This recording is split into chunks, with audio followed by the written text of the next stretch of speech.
All right. Happy New Year. Happy New Year. Happy New Year. And it's 4 p.m.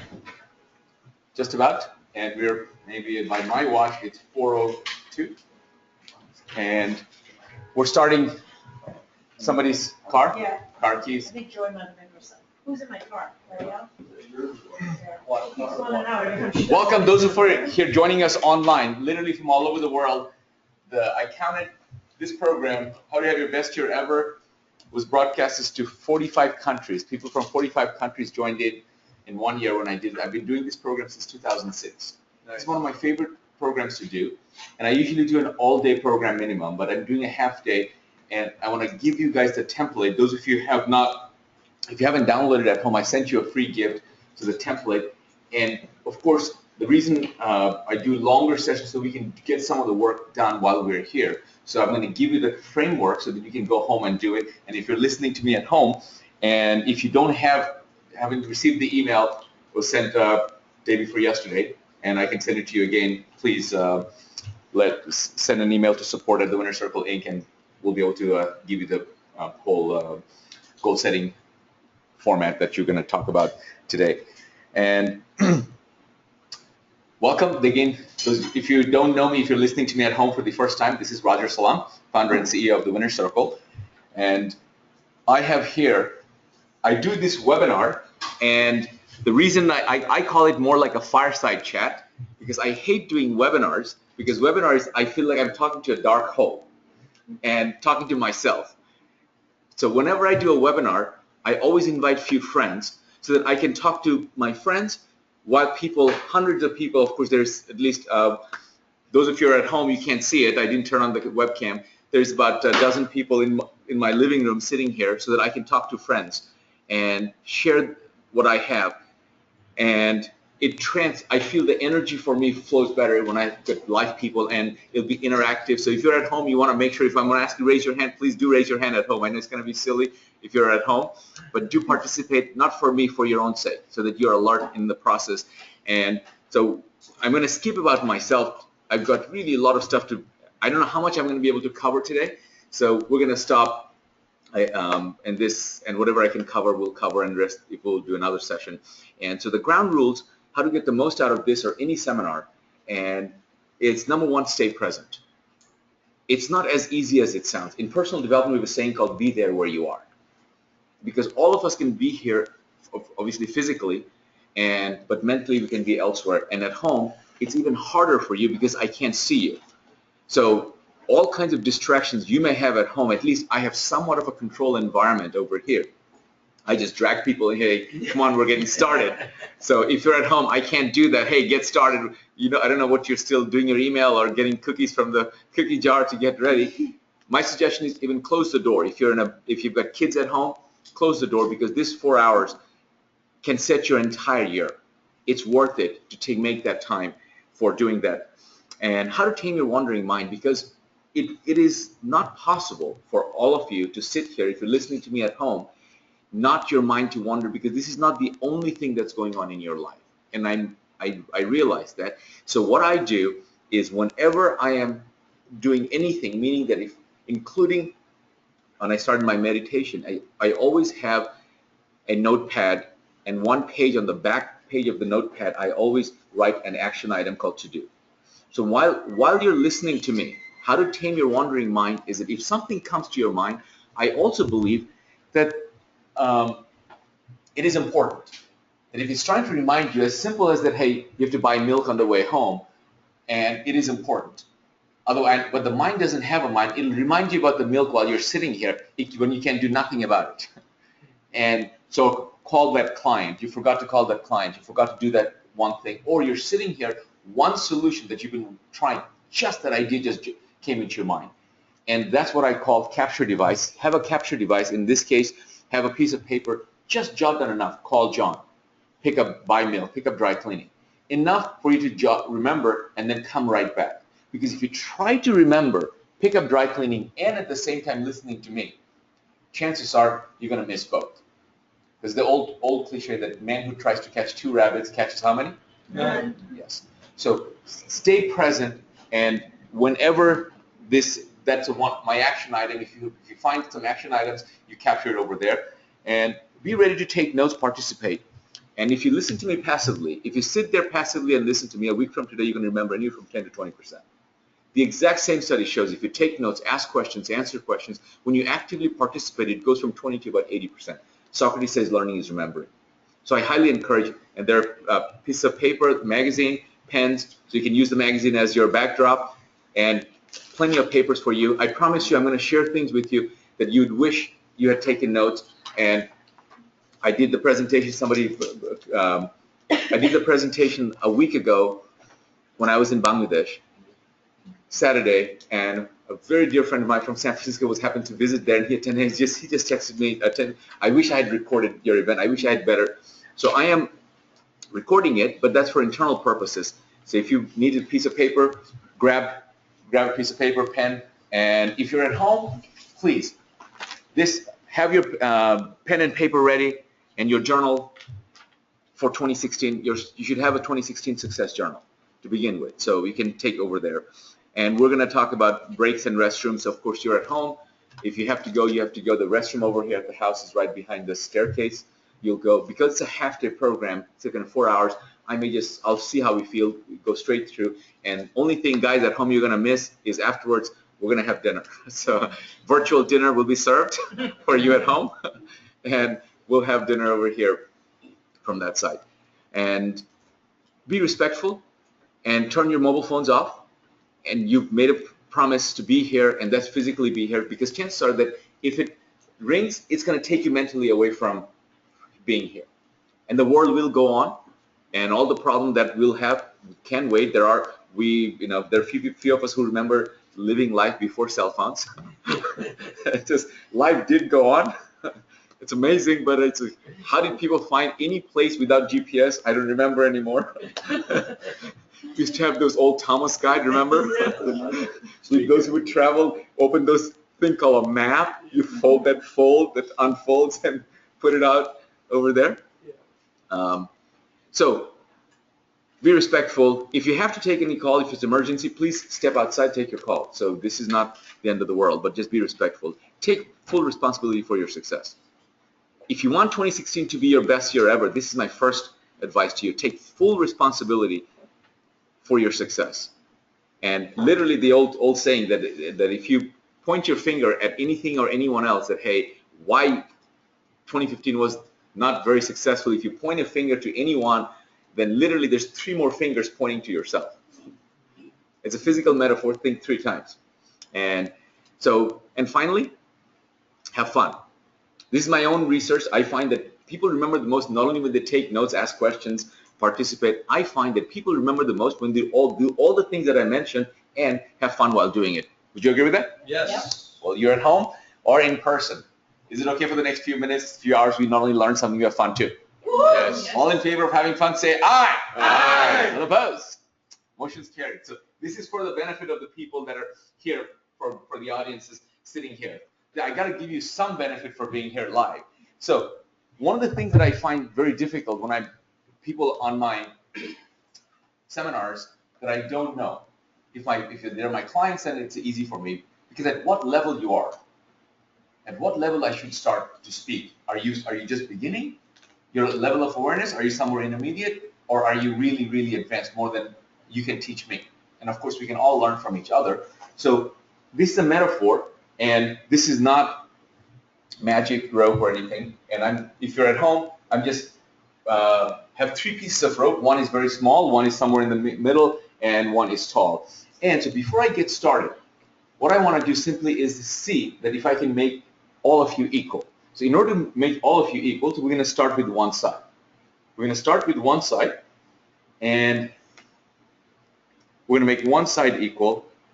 And once we make one side equal, we need a little bit of magic what?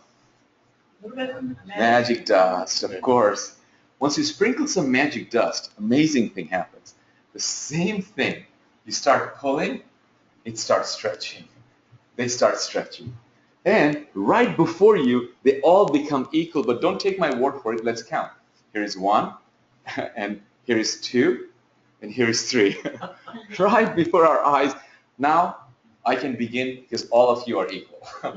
And even at home, your metaphors. But don't worry, those of you with lots of knowledge and lots of experience, that when I end, I'm going to take the magic dust and give it a little tug, and you will end up exactly just like the way you were before. Thank you. Now, another reason I do that is because how many of you, there's a little kid in all of us that probably we all like magic, am I correct? Yes. And the interesting thing is a very wise man once shared with me that magic is the opposite of life. So if you're listening to me at home that you didn't see the magic, regardless of what the trick is, I just made it 3 different sides of ropes, make it equal and made it unequal again. And those of you who sitting there, you know how it's done. If I tell you how I did the magic disappears. Am I correct? Yeah. It's no longer magic when you know how it's almost like you're sitting there bored. I know how he does it. You're not impressed. But life is the opposite of magic. When you know how it's done, when you know the step-by-step process, the real magic begins. So hopefully your 2016, today is the first day of your 2016, and the real magic will begin once you implement what I'm about to share with you, some of the wisdom that I have shared from this. And one final thing is that if you really want to get the most out of this session, turn that little voice inside of you that says, I know. Because I know is the killer of learning. I know is the killer of learning. Is how many of you have read a book or listened to a CD the second, third, fourth time and found something completely new? It happens to all of us. And the truth is the author did not in the middle of the night come and add a special track just for you. Didn't add any pages for you. Dean, can you turn down the AC? And so the truth is, with the third or the fourth time, the content is not different. You are different. You're at a different point in your life. And you have different viewpoints. You have evolved. And the same thing you listen finally has either a new meaning or finally clicks. And interesting thing about it is if you continue, you've been reading a whole bunch of things, you've been going places, not all of it quite clicked, all of a sudden somebody says something the way it clicks with you. It's not just that this one clicked. When this one clicked, a whole bunch of other stuff that didn't make sense also fall into place, and you have a much clearer view. Are you with me? Mm-hmm. And so hopefully I may share some of the things with you that you've heard before. And those people, I remember, you'll see my mentor, Tony Robbins, and used to say that people who are always asking that what's new, they're not into mastery. There are 2 kinds of people. They're dabblers and they're masters. And if you want 2016 to be your best year ever, commit to mastery. And all successful people, they get excited about the fundamentals, about the basics. Fundamental of all music is the same 7 notes. The same thing. They practice the fundamentals over and over. You go to the professional basketball, any sports, they do the same fundamentals over and over and over again. They practice. That's why they call it practice. And when it's play game time, there is no think time. It's just your body has to know. That's why they practice the same shot over and over and over and over again, mentally rehearse it, so that with 10 people guarding you, and it doesn't matter, your body knows exactly what position to go, and you just make those buzzer beater shots if it's basketball. And let me give you another example that of all the business books that is ever published, do you know the #1 best-selling business book of all time? Anybody guess? What is the list? It's the 100 best-selling book of all times, and I'm going to show you the #1 best-selling book of all time. It's the Bible or Think and Grow Rich. Very close. It's actually the 7 Habits of the Highly Effective People, and has based on some of the principles that you're talking about. And the 7 Habits of the Highly Effective People. And how many of you have read that?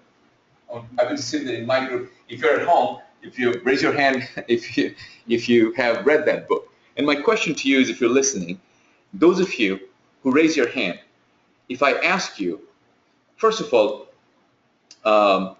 it's fair to assume that since it's a best-selling book, it's practically translated in every language, and in every culture, that if anybody, not just here, in any culture, if they were to live their life with the 7 habits, is it fair to assume they're going to have a pretty successful life, without any question? And how many of you can tell me what the 7 habits are in their order? Anybody?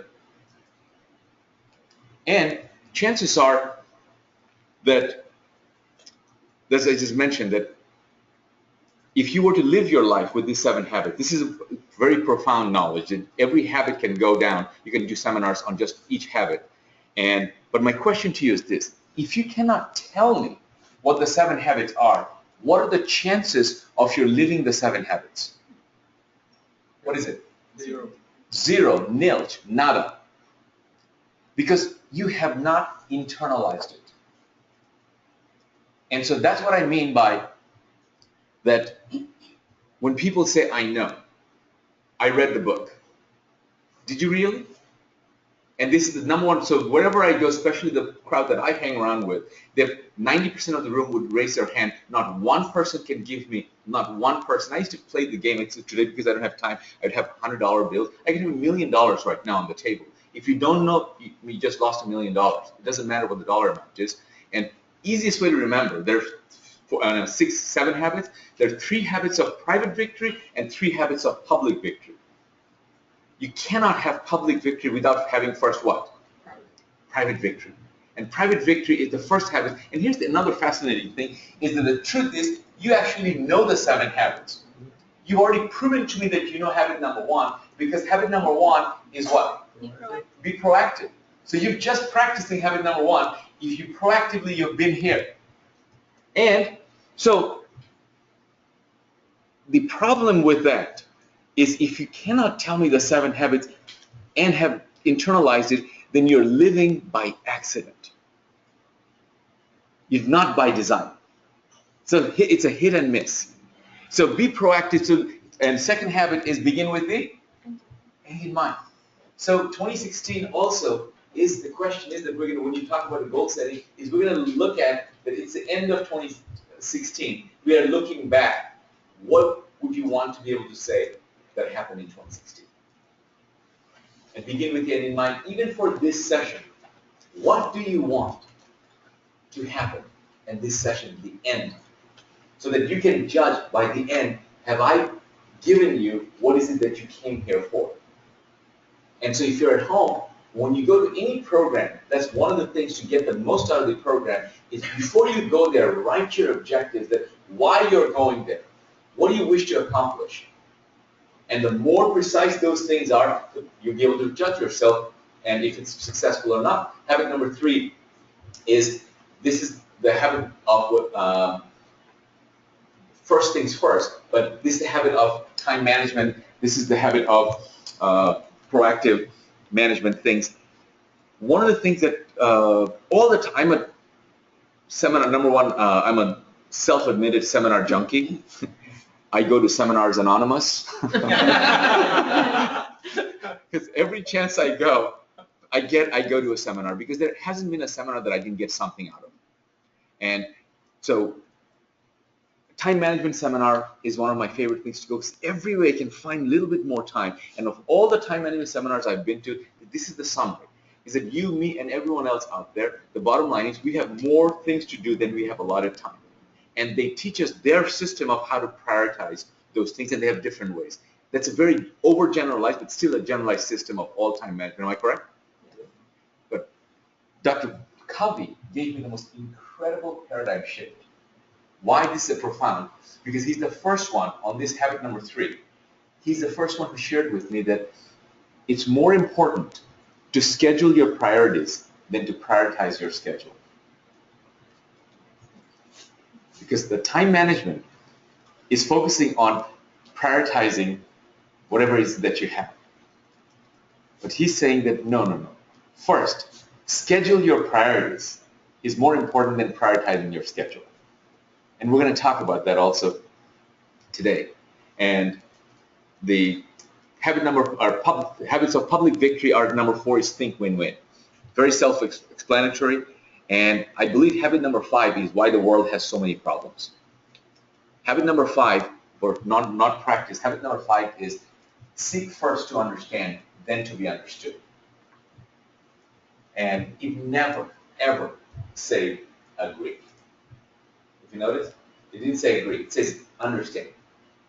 You and I, if we don't take time to understand why someone else would blow themselves up, and if you don't understand that, we can never ever solve that problem. We don't have to agree that we have to do that, but we need to understand what do they stand for. Because money will not solve that problem.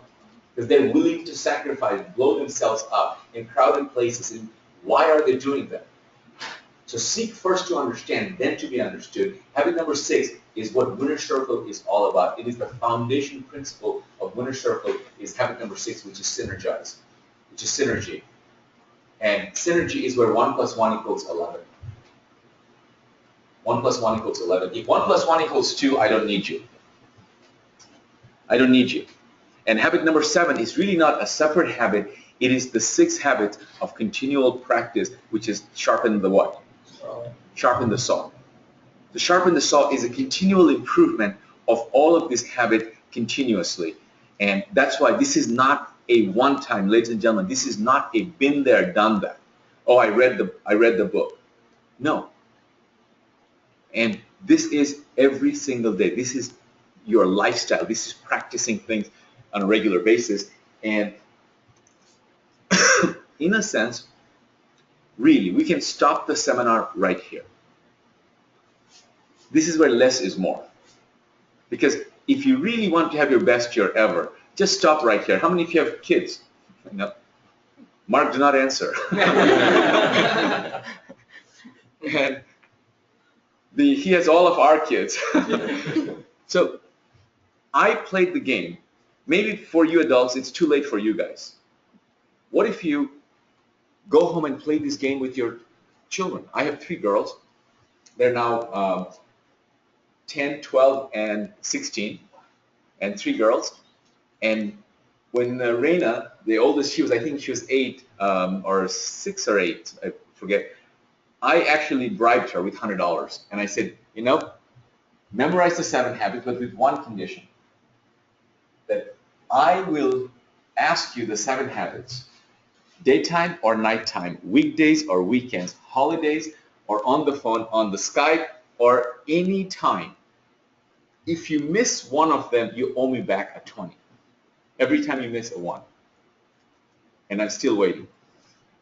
And one day I went to her bedroom, and I went to her bathroom, and as I was closing the door, I see on the back of her bathroom door was written what? The 7 habits. And no wonder, my affirmations are taped in my bathroom. The apple doesn't fall too far from the tree. I never taught her, and I saw that. So I was wondering that why is she memorized that so quickly? And I even asked her, is that, instead of just memorizing, I said, Reina, what is begin with the end in mind?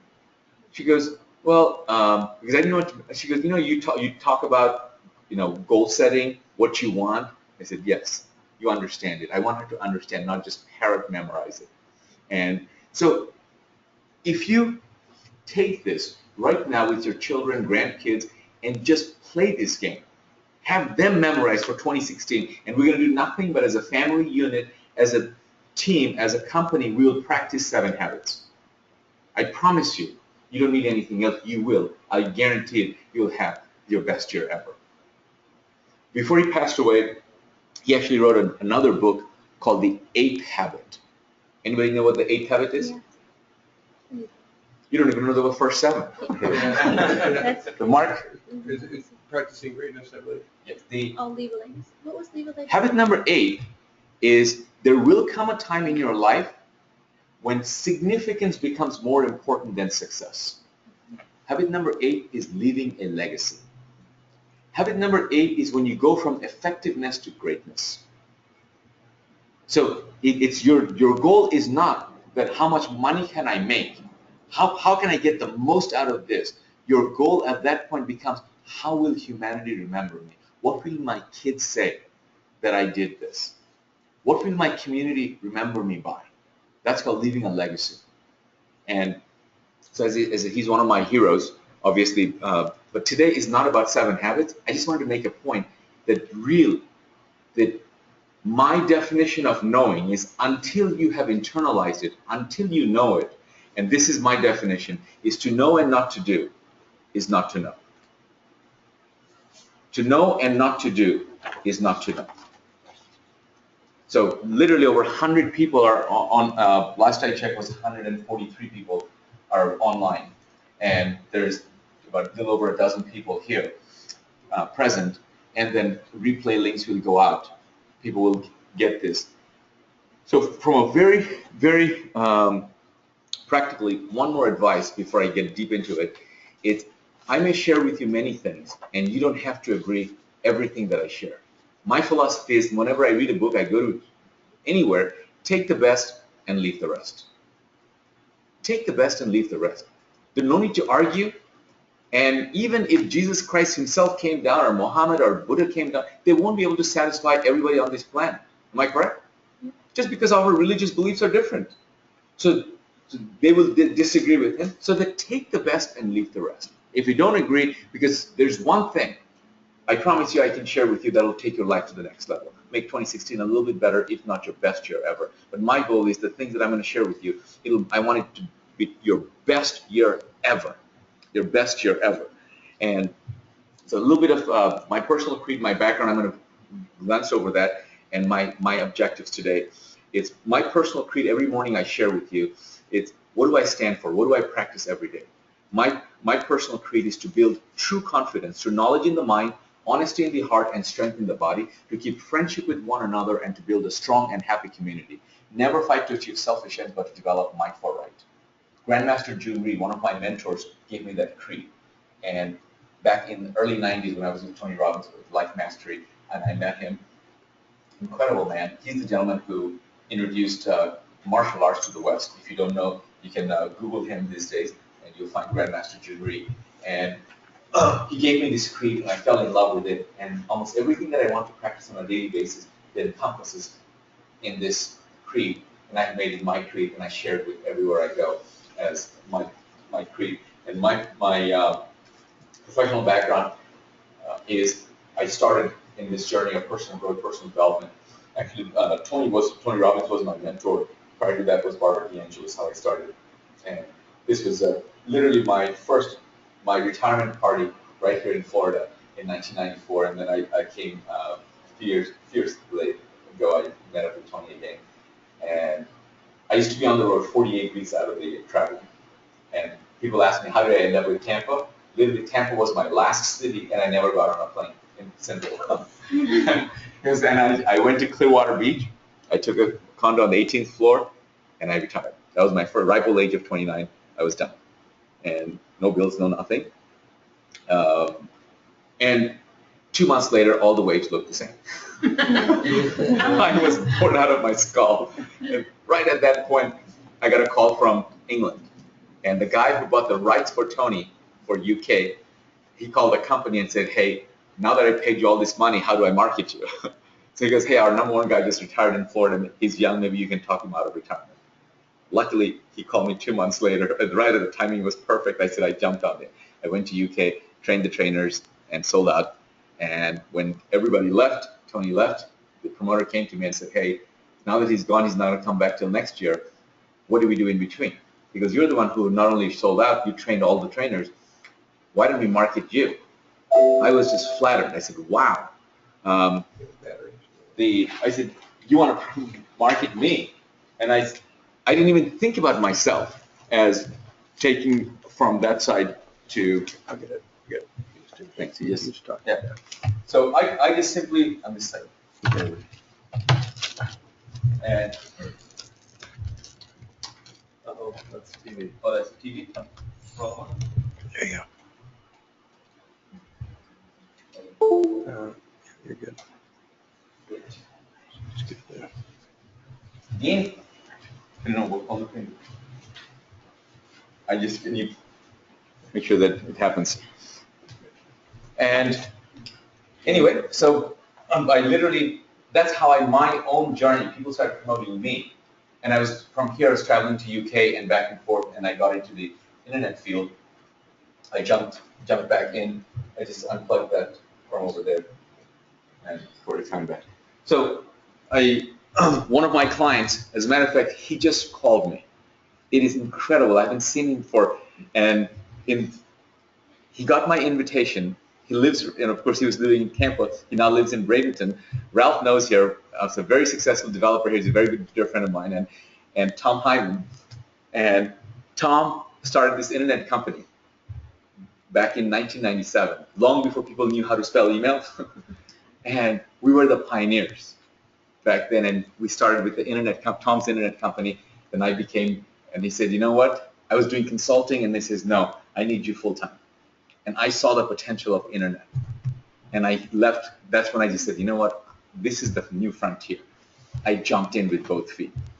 And with Tom's company, didn't go a little too early, but that led me to another internet company where we took that company from nothing to $2 billion in market cap. So I was pretty much set until the stock market crashed. I was a dot-com millionaire, and one day went from dot-com to dot-gom. Many people remember the dot-com days and dot-gom days. And I literally am sitting there wondering how I'm going to ever dig myself out of this hole. One day, multi-millionaire. The next day, I am, if you know what margin call is, zero was up there. Zero would have been such a happy day. And I'm saying to myself, you just God, give me the rope, get it over with. It's like, why? And all those things go to your head. Late night, I can't fall asleep, so I'm flipping through the channels just aimlessly. I'm not watching. All of a sudden, this thing catches my eye, an infomercial. This late night, this guy comes on TV. He goes, you can make money in real estate with no money, no credit. I said, I qualify. And that was Russ Whitney. And he came to town. He says, come to my seminar. I'm doing a free seminar. I said, I can afford it. So. And what I didn't know that it was free to get in, not free to get out. $22,800 later that I did not have. And the only thing I had was my last Amex card. And I put it down. Because literally, they say that life, you have to put yourself on the line. I looked at it. My philosophy in life is I'll trust you unless you give me reasons not to. All these people that he had on TV and in person in the seminar, standing up and giving testimonies of how they had nothing and they made money in real estate. And I said, if they can do it, so can I. And that was the journey, and that's what brought me back and in the journey of real estate. And we rode through the whole 1999 was my first house that I ever bought. Before that, I never owned a house in my life. I've owned hundreds and hundreds of houses right here in the 5 counties. And so that's how I got started from to begin with. And so because of my background of Tony Robbins with motivation and all the things, and I want to share with you one fundamental thing that I have shifted over the years. And first thing is, if you want to have your best year ever, what are you going to do differently this year? What are you going to do differently this year to make sure that there's something different input that comes to your mind? And one thing that I am doing differently in my life is instead of pursuing, I'm attracting. It's because of a rah-rah, just kind of in the go make it happen in that vein. Now, instead of I don't go out and make it happen, I let it happen. I let it come to me. It is harder. It is harder to do this than creating with a rah-rah of making force. Because in order to do this, in order for you to attract, where you need to do all the work is on yourself. You have to work harder on yourself than you do on your job or your profession.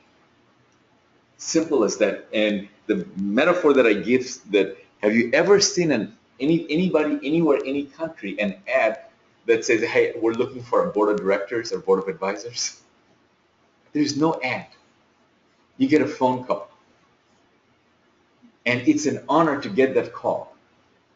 So what kind of person do you have to be to attract that phone call? Become the kind of person that people put your name when you go to a bank and they ask you to fill out their asset and liabilities. They put your name on the asset column. That's the kind of person you want to become. And it's harder. And I say make prosperity your goal for 2016. The reason I love make prosperity your goal for 2016 is because prosperity encompasses way more than just financial well-being. When you're prosperous, then you're prosperous in more than financial. Are you prosperous with your time, or always time poor? Are you prosperous with your relationships, or are you relationship poor? Prosperity encompasses all of those. And here it is. Prosperity begins with feeling good about yourself. Prosperity begins with feeling good about yourself. And that's where the work begins. When you wake up in the morning and you look in the mirror, are you happy with what is it that you see? And if not, what is it that you're doing? What is it that you're doing to be proud of the man in the mirror, the woman in the mirror? And celebrate the success of others more than on your own. If you want 2016 to be your best year ever, celebrate the success of others than you do your own. Hire a coach or a mentor. And as a matter of fact, hire as many coaches, as many mentors as you can possibly afford. Because this is an age of specialization. There's nobody who can teach you everything. The person who's my physical mentor is not my financial mentor. The person who's living my financial mentor is not my spiritual mentor. They're all different people. They're business mentors, they're marketing mentors, because everything is so highly specialized, so highly specialized. And if you want, and I can tell you that the proportion your life is how much you're spending on yourself. Belong to a mastermind group. If I ask you what mastermind groups do you belong to, because you're going to find out that about who you hang around with and listen to will determine your destiny. And ask better questions. Quality of your life is the quality of the questions you ask yourself and others on a regular basis. Study, not just read good books. Study. And I'm going to give you some recommendations and things that I'm finishing right now. And those of you, I have the books that I just recently finished and that I'm reading right now is the last one that's on this bar stool if you cannot see at home. I just have a stack of books, and from some of those I'm going to recommend for you if you haven't read them. And I really don't, I just met I was in LA, one of my students came to me and said he read 2015, he says, I've read over 500 books this year. And I said, if you've read 500 books, what is the best book? If you had to recommend one. And then he recommended one book. And I said, I'll listen to that guy. If he's from reading 500 books this year, he says, and that quickly he gave me that answer. And that quickly I went and ordered the book, and I am absolutely devouring it. And it's like the right answer to me, my prayers right there. And I also say that to you, is that you don't have to read 500 books to have your best year ever. My recommendation, read 5 books, but don't read it, study it. Don't read it, study it. Because there's a difference in reading and studying, because you don't need, like I said, you can just, if you have not read 7 Habits this year, then you need to read it again, because obviously you don't have the 7 Habits internalized. So you need to go back to it again. You read the classics every year.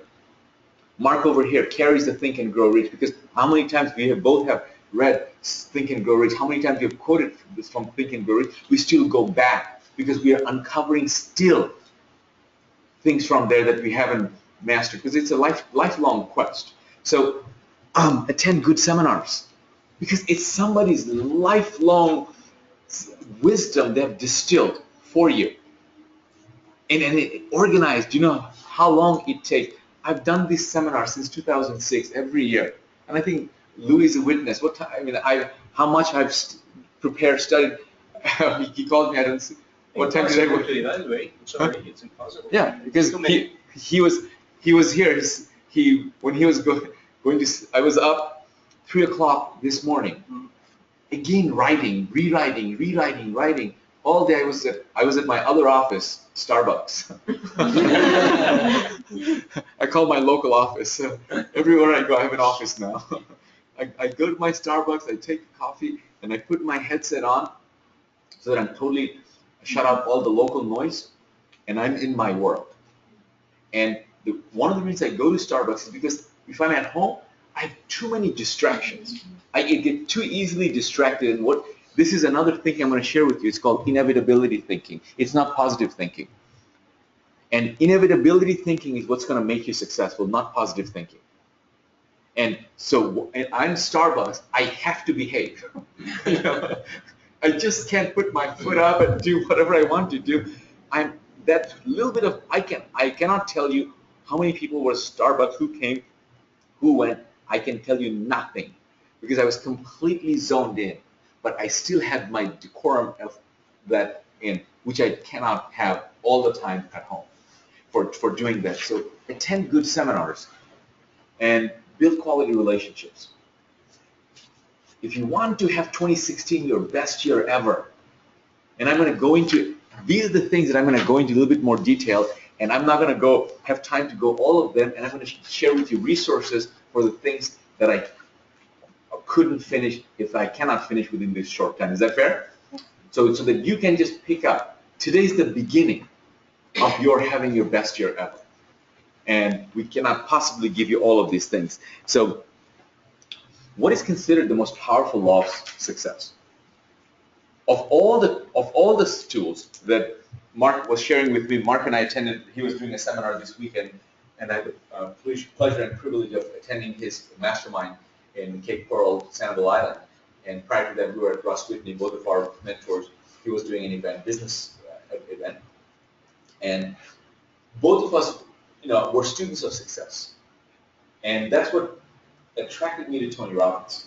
It's because Robbins Research International, that he studies successful people. And I said, why are some people successful, others are not? And so in 1908, Andrew Carnegie commissioned Napoleon Hill to study the most successful people of his era, Thomas Edison, Henry Ford, people and moderately successful people. It changed the course of history. And as a result of studying those people, his work is the Think and Grow Rich. He came up with 17 principles for becoming rich, becoming successful, becoming powerful.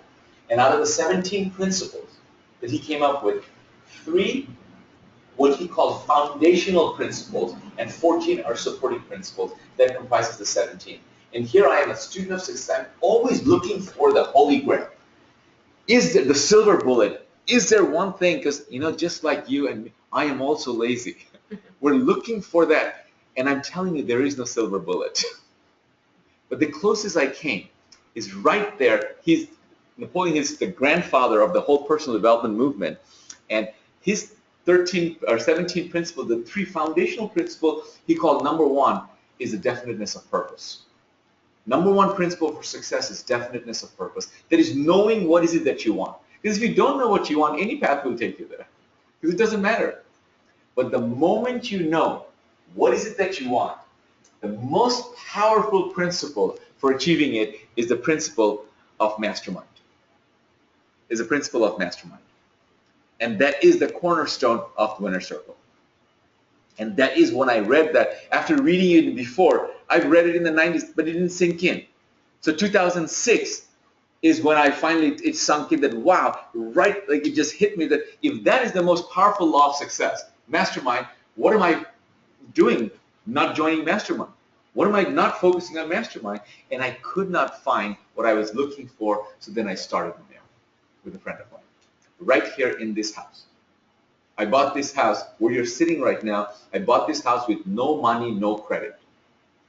And just to prove, because that's what I was teaching and that's what I still today teach, is that how you can buy real estate with no money, no credit. And I'm going to share with you also that what does it take.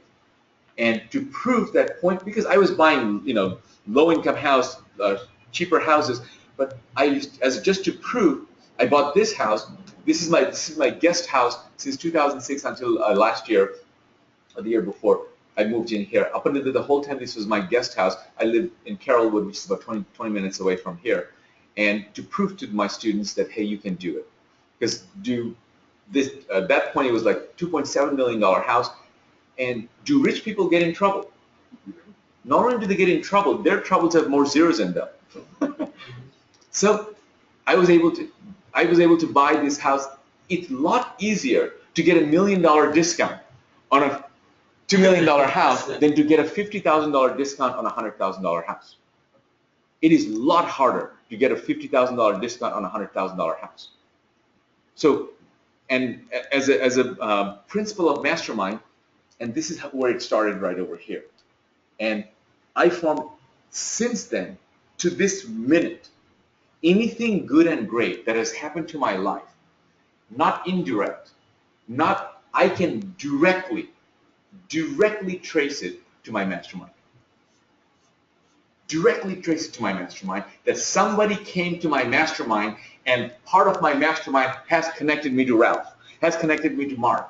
And they came to my life because they know that I am here doing mastermind. Mark Nathwani, a very dear friend from UK. And he came, joined my Winner Circle mastermind. And that has taken me to UK. Now he lives here. Very successful entrepreneur, real estate entrepreneur from UK, now multi-millionaire, so retired in Florida. Literally, when I grow up, I want to be just like him. he's just enjoying life, buying a boat. Just house and boat, not just place. So, and here's how powerful mastermind is. Napoleon Hill says it in his own word, that analyze the record of any man who has accumulated a great fortune, and many of those who accumulated modest fortunes, and you'll find that they have either consciously or unconsciously employed the mastermind principle, because great power can be accumulated through no other principle, period. Anything good and great has happened. And by the way, besides creating my own mastermind, I belong to other masterminds. And so you cannot, because I strongly believe this, who you associate with and listen to will determine your destiny. Would you agree with that? Who you associate with and listen to will determine your destiny, period. You probably heard the statement that your income will be the average of the 5 people that you hang around the most. I believe it's not only true for your income, it's true for your health, true for your wealth, for your happiness, for your attitude, and just about everything else will be affected by who you hang around with every day. Period. So simply, and that was the reason that I said, hey, if I create a mastermind group, I'm going to handpick the people who are better than me, and they sit at a table. How can you not get better? And I literally, when I created Winner Circle, and then, long story short, that I remember Jim Rohn. He used to, I pinch myself that, wow, that these people, I had the privilege of they're sharing everything, and they're paying such a hefty sum to be here. And Jim Rohn Jim Rohn used to be Tony Robbins, our mentor, and Jim Rohn, I would go to his seminar, and my hand wouldn't stop writing, because we'd be writing so fast, and he would see that we're ferociously writing, and then he would walk around, and he's really elderly. He would say, "Good stuff, ain't it?" And I would say, "Yes." He goes, "I knew I should have charged myself." So that's how I felt, like that. I knew I should have charged myself. And you pinch yourself that how did you? And every one of you in this room, start your own, if not belong to one. Either one of those will pay off very, very high dividends. And I strongly believe that none of us is as smart as all of us. None of us is as smart as all of us. So this is the foundation. So if you want 2016 to be your best year ever, the questions I'm asking you are this, that who are your mentors? Not who is your mentor. Who are your mentors? And what mastermind groups do you belong to? And by the way, A meetup group could be your mastermind. And the definition of mastermind is when two or more people get together either for their individual or for in the spirit of harmony and cooperation to achieve either their individual or a collective goal. That's what the mastermind is. And when two or more people get together, there's an invisible third mind that forms. It's a collective mind, and hence it is the mastermind. And this is where 1 + 1 = 11. That's the beauty of the mastermind. And so if you really want to become successful in 2016, more than any other year, remember not to major in minor things. Not to major in minor things. What are the half a dozen things that you can focus on, that if you focus on these half a dozen things, it will make significant improvement in your life, that you don't have to worry about the little stuff. You don't have to worry about the little stuff. And in order to do that, this is where Stephen Covey's habit number 3 comes in, that it's more important to schedule your priorities than to prioritize your schedule. So if you don't want to major in minor stuff, what is the first thing you want to major in? First is your physical health and well-being. Period. Your physical health and well-being. Nothing is worth it at the price of your health. And where I am right now, and every year of all the different things you can do, make one as your primary target. That is, you want to be exceptional, outstanding. If everything happens, goes this one thing you are most committed to of all the other things. For me last year, it was my physical health. I made a serious commitment because I am preparing my physical body for the next 50 years. And that's a viewpoint I have taken. And so if you're preparing your body for the next 50 years, is it okay if it takes 5 years? Sure. Will you sacrifice 5 years for the next 45 years? Absolutely. Will you too? Because most people I'm going to share with you is that they don't want to pay the price. And the amount of trainers that I have used, I have a team. I have an MD. I have an MD that I go do, and my nutrition, everything is, because all of those things are so precise these days. You're incredible. They can tell you to the absolute what are you missing. What for you, not human beings, not anyone else, not your brother, your sister, you. So they can precisely tell you.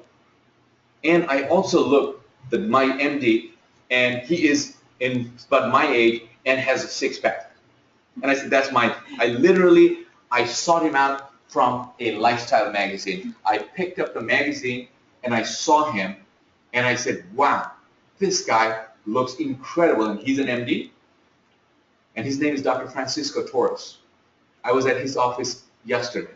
He's my concierge doctor that any day, 7 days, I can go see him. Yes, it costs money. Yes, but 7 days I can call him. I don't have to wait because I wanted to see him. I wasn't feeling quite up to par. And it's a Saturday morning, he will see me. So you have to take your level, because I have never taken my physical health this seriously, because so many lives are depending on me now. So many people, I'm not taking care of me for me. Because if I am now making a difference, I'm traveling and I can see the difference I can make in my team. I said, I have to be. I cannot afford it. So once you're doing it for others, it's a different game. It's not for me, for vanity's sake. Time management and organization. We're talking about that. If you want, one thing that the universe, God, the Almighty, has never been unkind to any one of us, is He's given all of us the same 24 hours. And the product, what you get out of the richest man and the poorest person, they both have the same thing. It's what you do with this. So focus on this. Default schedule. Default schedule, by that what I mean is that create your ideal schedule.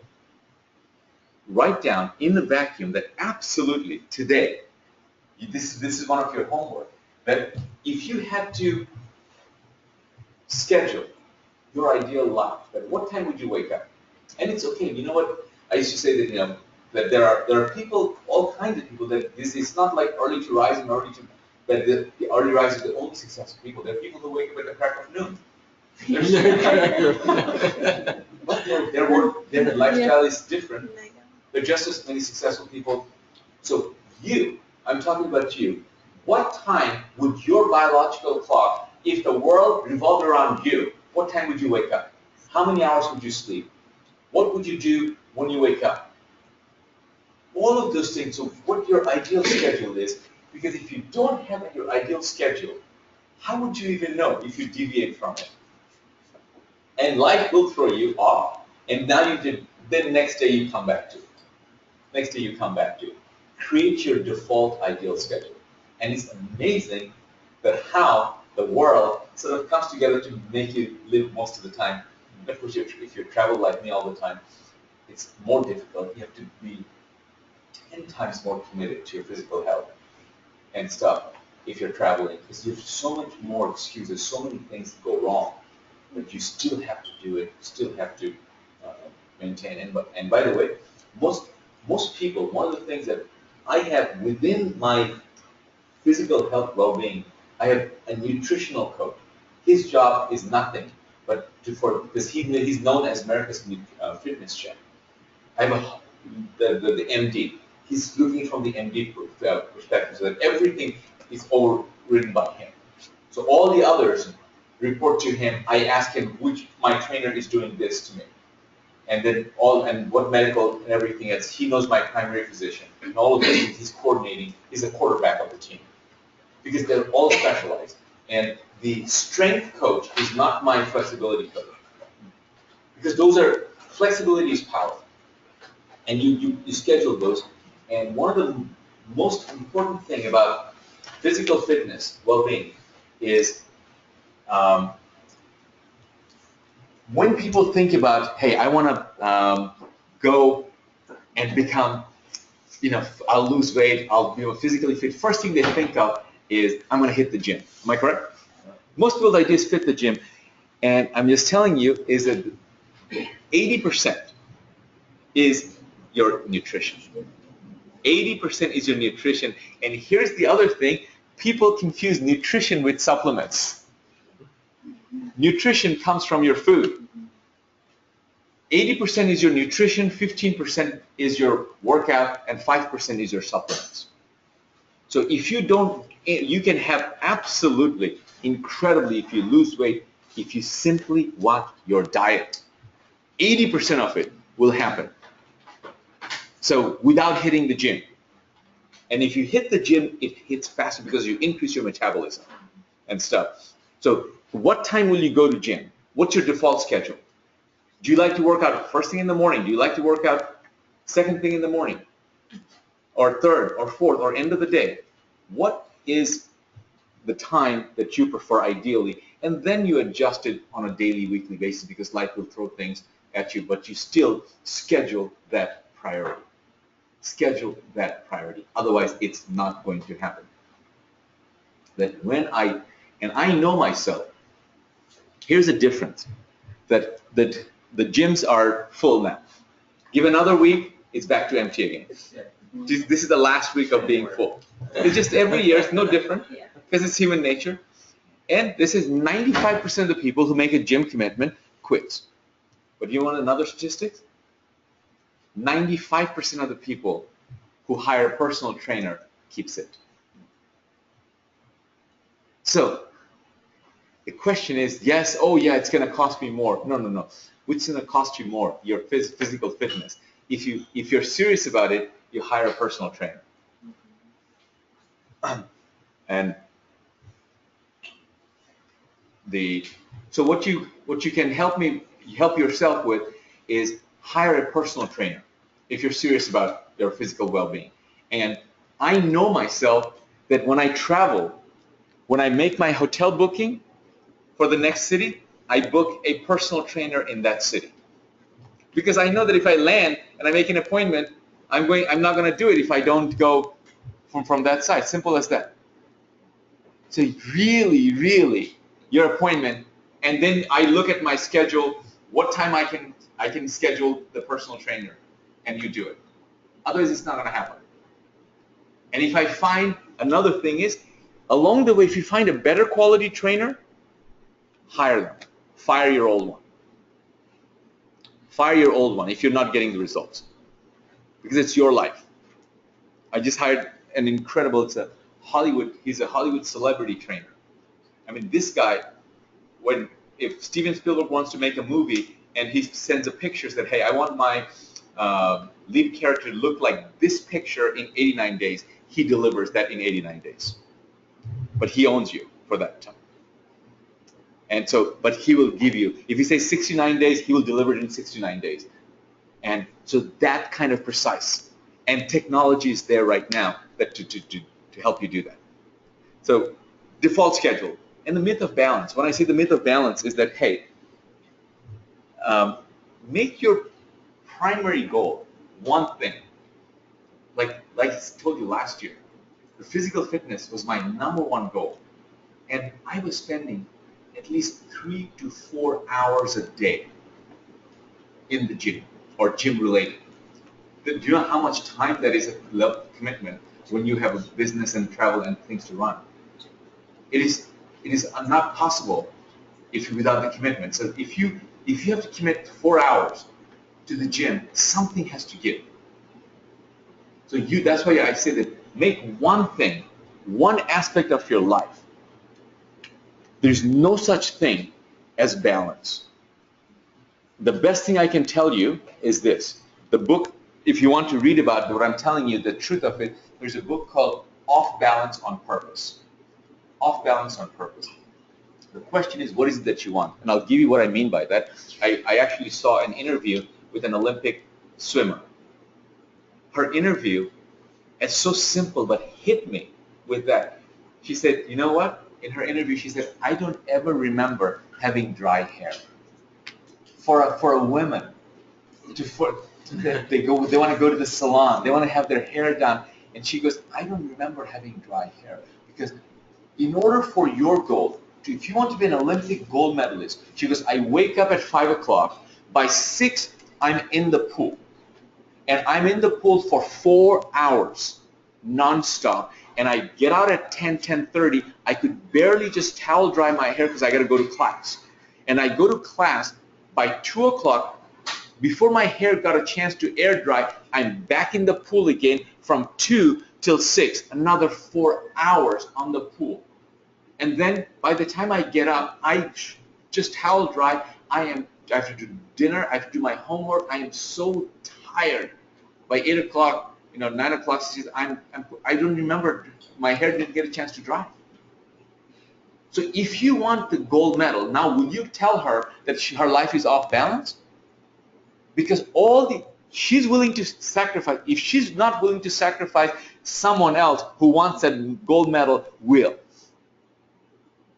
And the difference in the men's side, when Olympic swimmers, did you know that they shave every inch of their body, including eyebrows?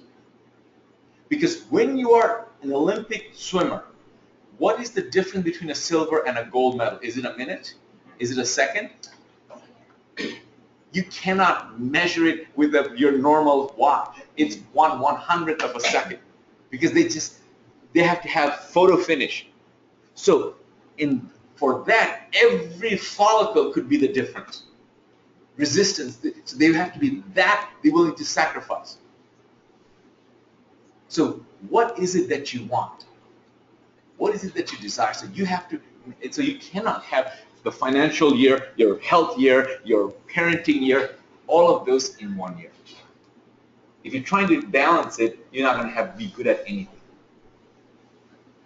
Be outstanding at something. Be outstanding at something. And what will it do that once you become outstanding at one thing, it'll have multiple results. And I highly recommend that if you want transformation, there's nothing more powerful than you physically transforming. Because every single day you're seeing yourself and you're reaping the benefit of that physical transformation. And And the power of mentor and mastermind, I already went through this, so that if you want to major in this, and not in minor things. And as I was saying, that success leaves clues. Successful people are successful because they do things that failures simply won't do. And anything you want in life, anything, there are two ways to go about it, in essence. One is you can go what we call the school of hard what? Knocks. School of hard knocks. And that's the school of trial and error. It's a very expensive school. And another more efficient way of learning is a school of modeling. Modeling is a concept of duplicating excellence. Find someone who has the same result that you want. So that's why I chose my MD, because I wanted that doctor who is that conscious, like, so that he can get the same. I just walked in and said, I want that result that you have. End of story. How did you get it? And he goes, very easy. Write me a check.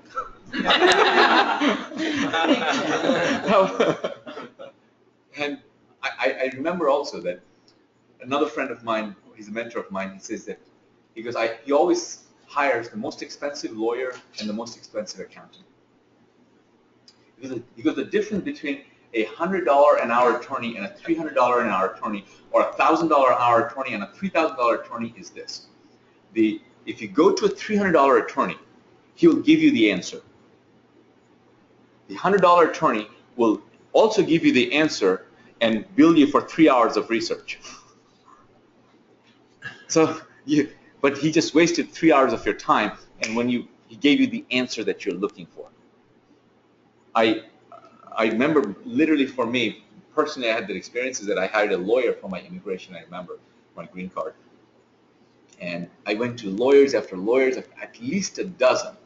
And I just got out of my bachelor's degree, and those of you know, they said, no, get a master's and then come. There's no chance you're going to get it. And no, then I went to Beverly Hills, and a Beverly Hills lawyer, and Jewish lawyer, Dr. Stephen Card. Stephen Card. And I walked into his office, and I said, hey, I want what are you here? I want my green card. He says, write me a check. I said, don't you want to know anything? He goes, do you want your green card? I said, yes. And I wrote him a check, and he got me. Because he knew he was the most expensive. And so you find, because you're going to get your results. If you want results, so modeling is what we're talking about. Finding someone who has, what is it that you want? Do you want to be an ideal parent? Do you want to be a millionaire? Do you want to be a billionaire? Do you want to have the perfect body? What is it that you want? Anything. Then find that person who has that result, and then model that person. And this is the whole concept of modeling. Is I ask people that when you go about modeling, how do you go about modeling? That if you go, I tell you that, hey, go model someone, what would you do? What would you do if I ask you to model someone for one of your goals? You found somebody who's got the same result that you're after. How would you go about modeling? Be around it. Number one, you'd be around them. And then I would say you'd ask them, how did they run it? But here's my point is that 99% of people, and I do the same thing. But I want to point out that that's not the first thing. The interesting thing is that all of us, when we go to the seminar, the teacher is the same, the manual is the same, the content is the same, everything is the same except the results that people get. Am I correct? The result is never the same. So it cannot be, what is it that you do? Tell me what is it that you do. Because they're giving us the formula in their manual, in their books, in their stuff. So somebody's reading that book and manual and interpreting it differently. The first thing to model is not what is it that they do. The first step of modeling is this, belief.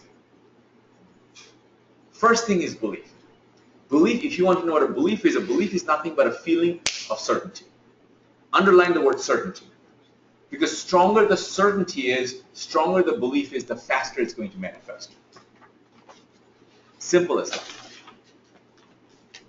I'll give you the most powerful example of belief from history. How many of you know who was the first gentleman to break the 4-minute mile? Roger Bannister. And what used to be the prevailing belief about the 4-minute mile? It was physically what? Impossible. It was physically impossible. You would die. He was Dr. Roger Bannister. And because we humans are not built to run like a cheetah, because our heart will not be able to pump oxygen, and you will die if you run that fast. And if that was your doctor medical conclusion, how many would you even try? Forget it. That was a medical conclusion. But then one day, one person broke that barrier. A lot of you know that story. My question is, do you know how many people broke the 4-minute mile within the first year after he did it? 32. Today, in high school track record, 4-minute miles are broken, perhaps.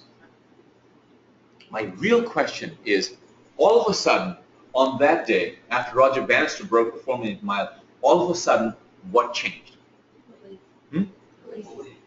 No, not steroids. That's a modern phenomenon.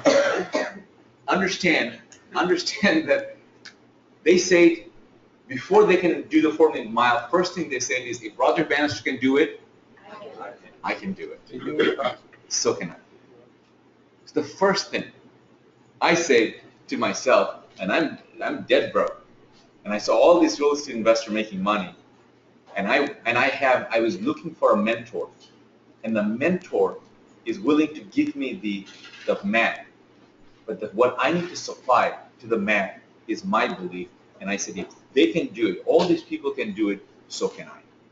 So if any result that you want in 2016, the first thing, before you go out and look for the how, more important than the how is your level of certainty, is I can do it. And once you have that certainty, I want to sort of give you one thing so that you don't fall in this trap of, as you uncover, as you talk to successful people, and you'll find out that they have very interesting beliefs. But their beliefs are not the beliefs of the average person. Would you agree? So if you want to become successful, and as you hear them, don't ask yourself, is it right or wrong? Because if you ask, is that belief right or wrong, sometimes it's going to put you in a spin and you'll never come out of it. Because right and wrong, and let me give you maybe more example that right or wrong is, if I ask, that Ralph, that if somebody over here, they say that people are bad, if you give them half a chance, they'll take advantage of you, and here somebody says people are good. Ralph, what is your belief in general? Are people good or people bad? People are good. Okay, so Ralph believes people are good. So one thing for sure, if this other person over here, if they believe people are bad, that if you give them half a chance, they'll take advantage of you, one thing is that chances are it's true that Ralph and this other person, they're both speaking from their personal experience. Am I correct? My question to the rest of you is, who is right, Ralph or this other person? The answer is not both. The answer is not neither. The answer is the one that you believe is the one that's right for you. That is the most interesting thing, because I can take Ralph right now. You tell me what is the worst place by your definition, whether it's a war place in Afghanistan or Iraq or wherever. If there's one good person, Ralph will find that good person even in that war-torn area. Would you agree? Because it's him that will attract the good person to him, because he believes that there are good, no matter how much killing is going on, atrocity is going on, somebody is good, that one person he will bring, and together they will collide and to bring back humanity, restore things in that area. So you know how people collect things? I collect beliefs. I collect beliefs, and if I speak to you for 5 minutes, I'll be able to predict your future, not in the short term, but in the long term. Because what you'll be telling me are your beliefs. And you'll be absolutely consistent with your behavior with 100% with your belief. Your beliefs are nothing but your software. Because your beliefs are the software that runs you.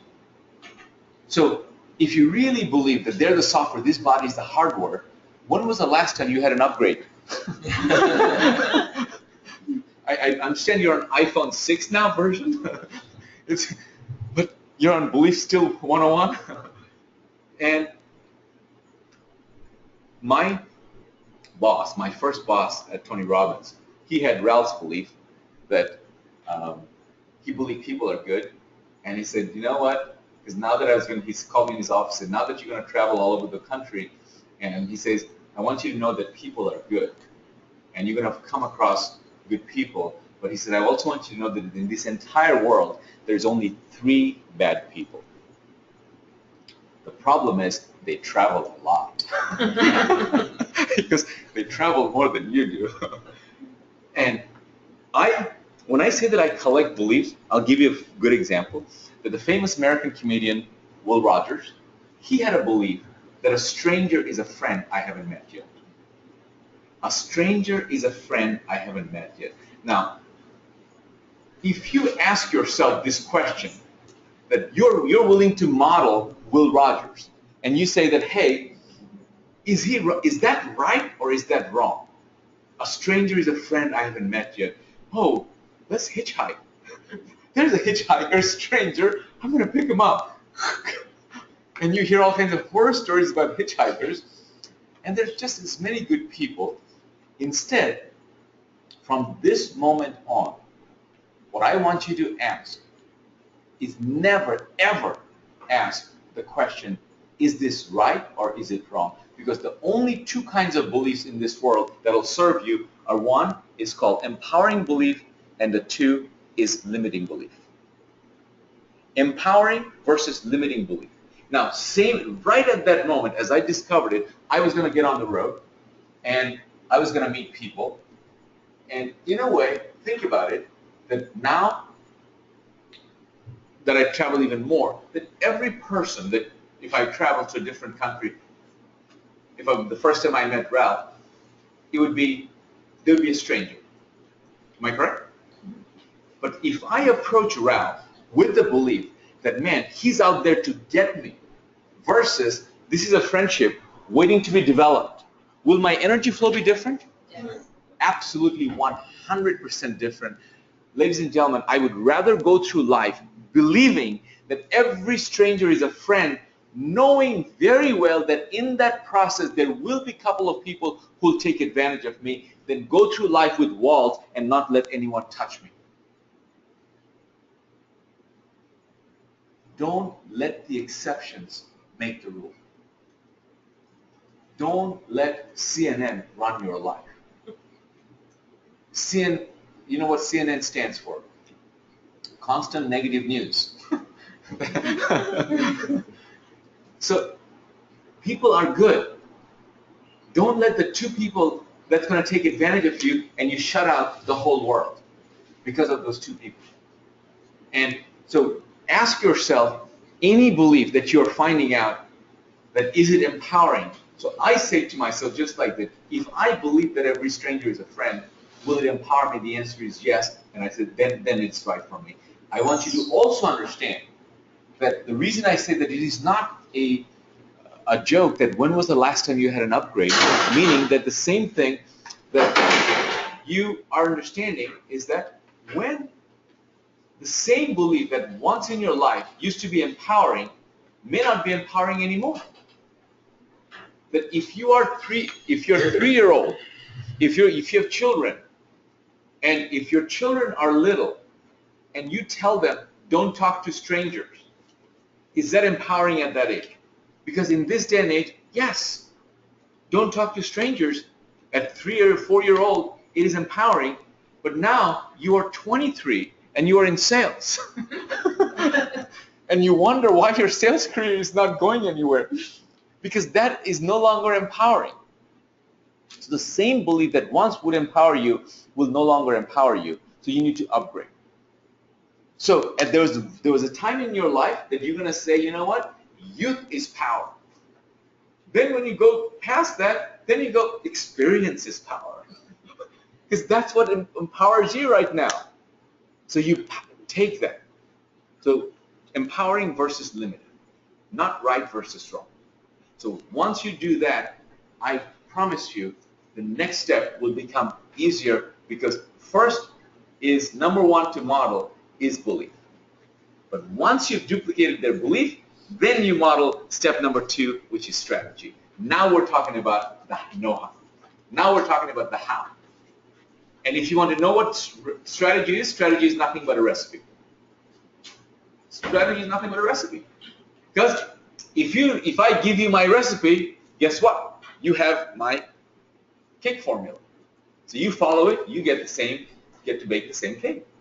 But if you change the temperature, if you change the order, anything, you're not going to get the same result. You understand that recipes very vividly, and so you're here because you want some recipe for success for 2016.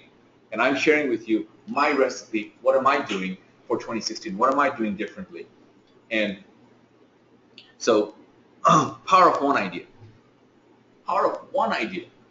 One strategy will make all the difference should you implement it in your life and if you internalize it. I remember, I'll give you an example of power of one idea. Is, hey, that's Tom Hyman. My Facebook is on. Hi, Wajid, I'm logging into the webinar now. Missed the first part. If you have a recorded replay, would love to have it. Okay, see now.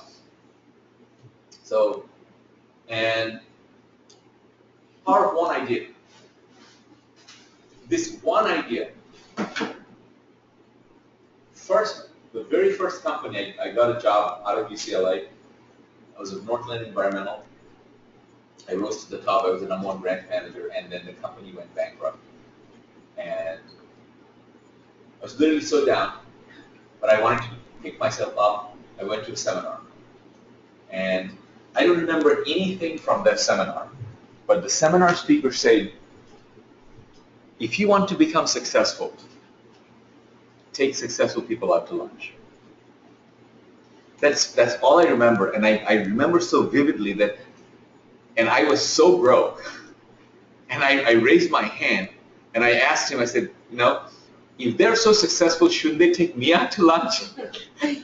He looked at me, he goes, young man, you pay for the knowledge. I was too dumb to realize that. But since he made an impact, I was so broke. My mastermind, my circles of people that who you hang around with, I was hanging around with all the broke people. So I said, you know what? I said, I'm going to take someone successful out to lunch. I couldn't even think of anyone that I hang around with was successful. I was that bad. So, but the only person that I thought of, I said, you know what? The speaker. He's successful, but my self-esteem was so low that I said, oh my God, this speaker, he probably, he wouldn't give me the time. Why should he take me out to lunch?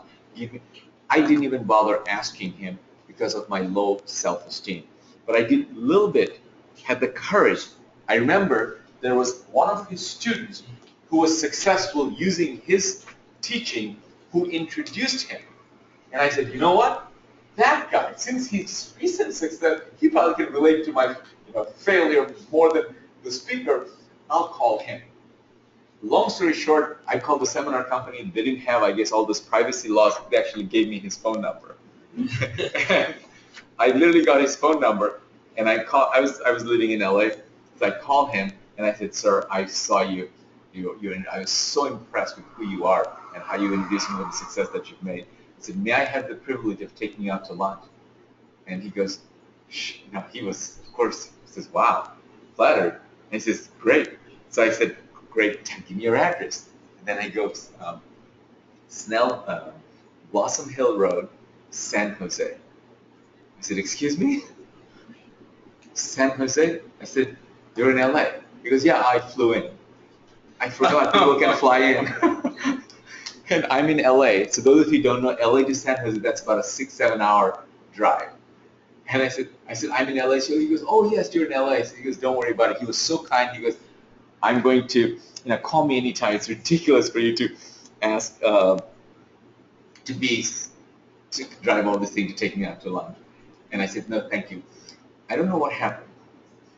Right then and there, something in that split second in my gut I said to have this internal dialogue that here is someone who is successful, who just agreed to share with me his knowledge. He is willing to let me take him out to lunch. And I'm going to let 6 hours, 7 hours of driving distance stand between that. Is that how bad I desire success?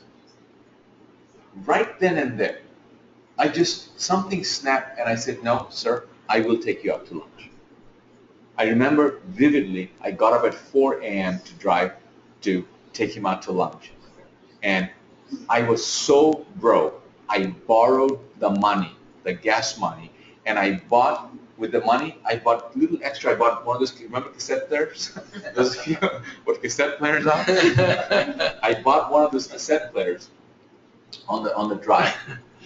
And I drove 7 hours to take him out to lunch.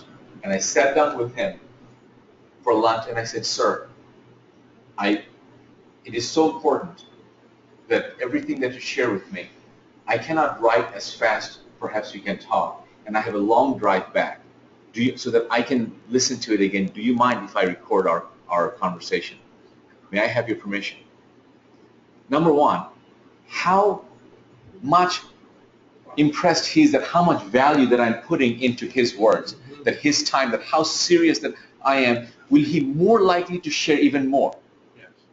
And I'm sitting there and I'm recording and I'm sharing with him, I'm like really I'm just all the things I want, and I'm talking. Halfway through the lunch, he just literally, he gets up and he looks at me, he goes, stop! I'm like looking at me, did I say something wrong? Did I offend you? All I was doing was sharing all my dreams and stuff. He looked at me, he goes, I want you to come and work for me. I said, excuse me? I want you to come and work for me. And I said, I really appreciate it, but I didn't drive all the way here to get a job. But he was a better salesman than me. There's a reason he was successful and I was broke. And he convinced me that with what I have, with my enthusiasm and with the passion that I have, he says, I can give you, come and work for me, because people that I have are so lazy. If they have half of your energy and enthusiasm, I can. And that was the first time ever, literally, I left LA to go outside, and I didn't know anyone. And the turn of events is that when I moved from LA to San Jose, that's where I met Tony Robbins. And then look at the chain of events that led from here. So there's a longer story in there, all this stuff. And right now, I have people listening. I have people texting me, emailing me that, hey, since you're doing it live, do you realize it's going to be 4 in the morning? It's going to be 2 in the morning. Or I said, is that how bad you want it? People want success only when it's convenient for them. Well, we have the technology. I am recording it. So you can. But ask yourself that if you had to stay up one night to get this wisdom, the things that you share, and you're going to I'm sorry, I can't stay up, I can't do it. Again, I'm going to share with you, so this is the power of one idea. To this day, since then, I've taken millionaires out to lunch, billionaires out to lunch, the mayors of cities out to lunch, authors out to lunch. Literally, I've been reading a magazine, and if I like the article, I will find the author and call the author, and I will take the author of that article out to lunch. And it's how you ask them. I would hear, I remember the mayor, I just walked up to them, who you are as a person, what you shared with today is so incredibly inspiring. May I have the privilege of taking you out to lunch, breakfast, lunch, dinner, coffee, you fill in the blank. First of all, so you think That because remember I said that my self-esteem was so low that I never had the courage to ask the speaker to take him out to lunch. And I don't care who it is, billionaire or author, you'd think, oh, they're so busy. So very few people ask like that.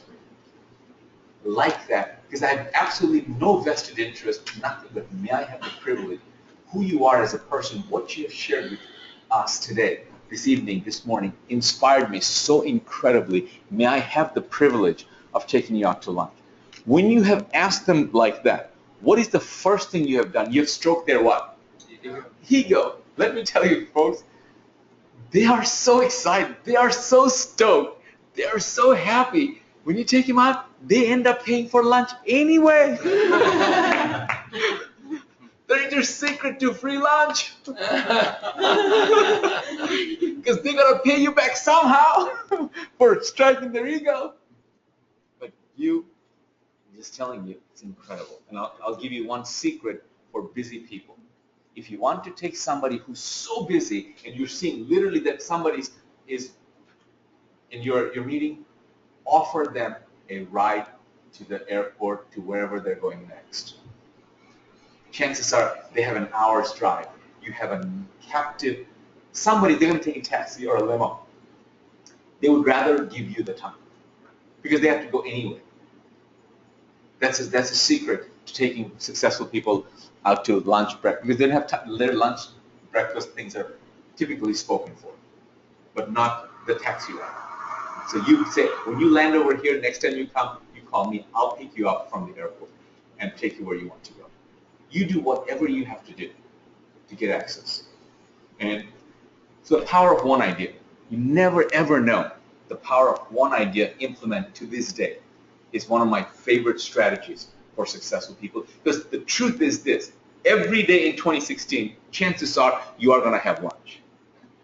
Then why not make a commitment to yourself today that at least once a week, once a month, I don't care what the frequency is for you, that once a month, once a week, I will have lunch with someone who's doing better than I am.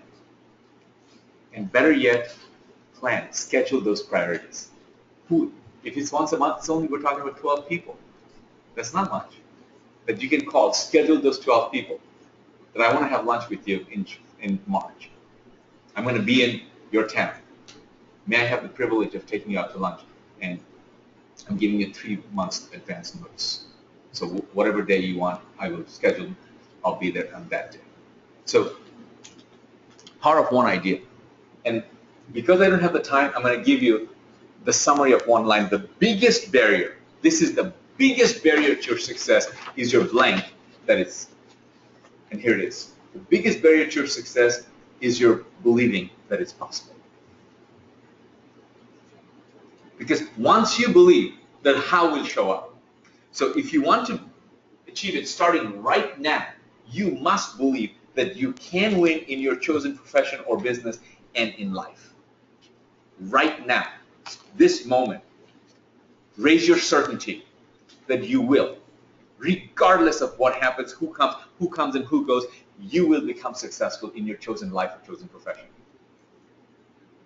Period. It'll come back to you. Nothing is more important than your level of certainty in yourself and what is it that you want to accomplish. So, in the Winner's Circle, my mission as an organization is to help people achieve financial freedom and lead a purpose-driven, fulfilling, and happy life. That is, this particular mission has 3 components. Number 1 is I want to help people achieve financial freedom. I want them to help them lead a purpose-driven life and a happy and fulfilling life. If I just stopped at number 1, just help people achieve financial freedom, I think I'd be doing them a disservice. And the reason I'm leading with that, because I realized that really my first love is personal development, my second love is financial freedom, and my third is entrepreneurship, in that order. But if I lead with personal development, I find that money gets in the way. I believe there's no freedom without financial freedom. Would you agree with that? We're living in this Western society, so look around everything. If you want quality life, everything costs money. So get money out of the way. Get money out of the way. But why, if I stop there, I'd be doing you a disservice, because why help people lead them to riches when the rich themselves are unhappy? Right? But you'll never be unhappy if I help teach them number 2 and number 3 along the way. So I lead with money. Give people what they want and then give them what they need. So they come thinking that they want the money. Then I say, they come through this door, and then I say, if you want money, become a better person. Become a self-actualized person, and you will make more money. Simple as that. Simple as that. So this is what I do. And from Achieve Financial Freedom, and what I have done is, for financial freedom, I have chosen the vehicle of real estate, because I personally believe there is no greater vehicle of achieving financial freedom than real estate. And when I say for the across the table, in general, because I can take anybody, somebody with a PhD or somebody from an unemployment line with no education, I can take both of them and take them to a level of financial independence without, with simply talking about this financial freedom. So how many of you, as your goal for 2016, that you'd want to make financially more money in 2016 than 2015? Almost, if you're listening to me at home, every hand went up in my audience over here. So if you want to make more money in 2016 than you made 2015, hopefully significantly more, not just more with a number, I'm going to ask you a question. It is not as dumb or silly question as you think it is, because I want to make my point. Is if you want to make more money, my question to you is this: what is money? What is money? Exchange. Okay.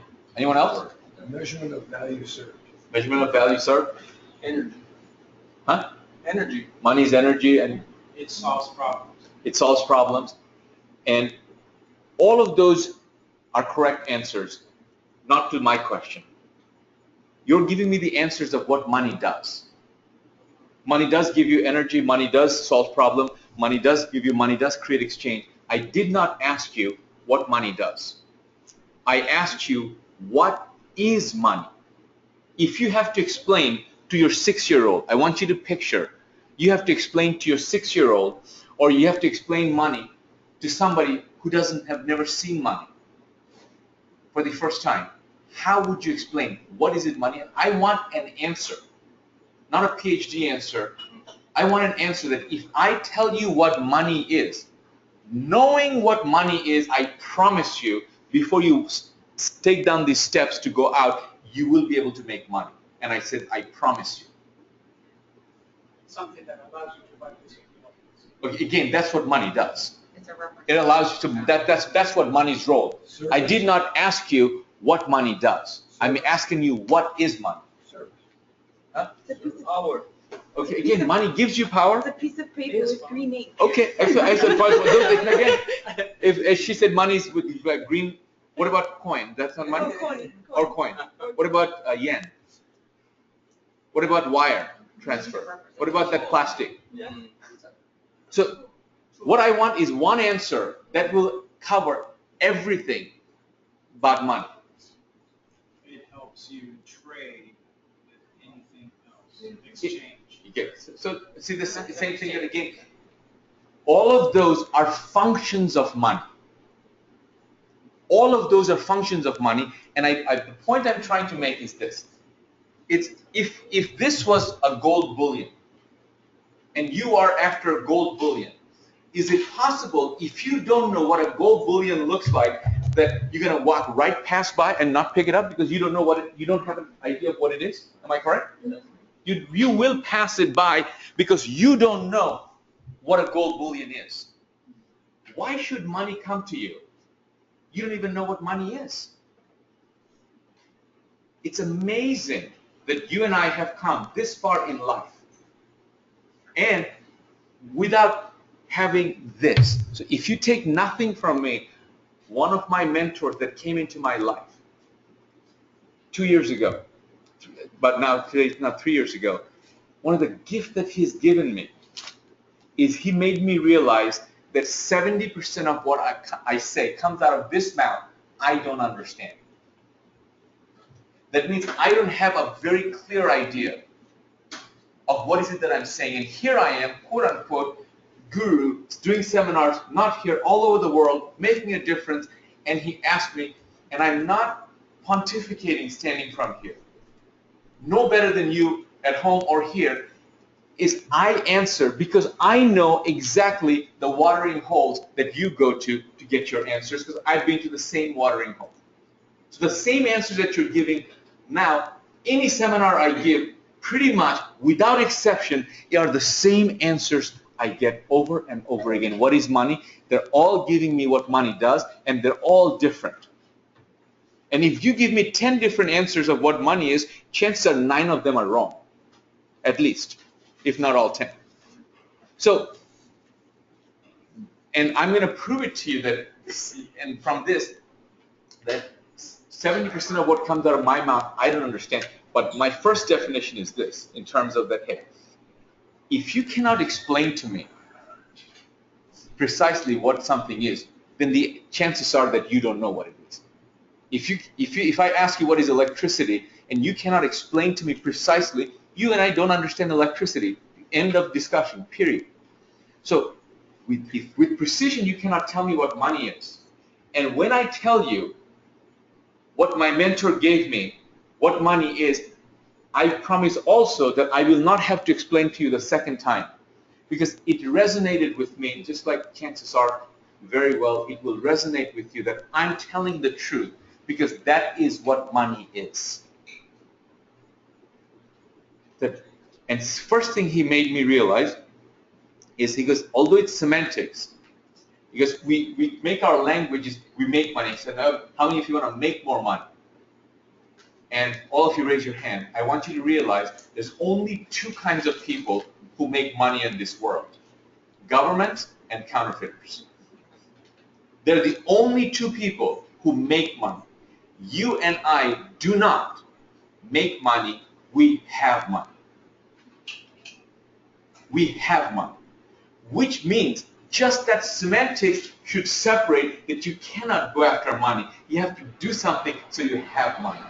So you don't go after money.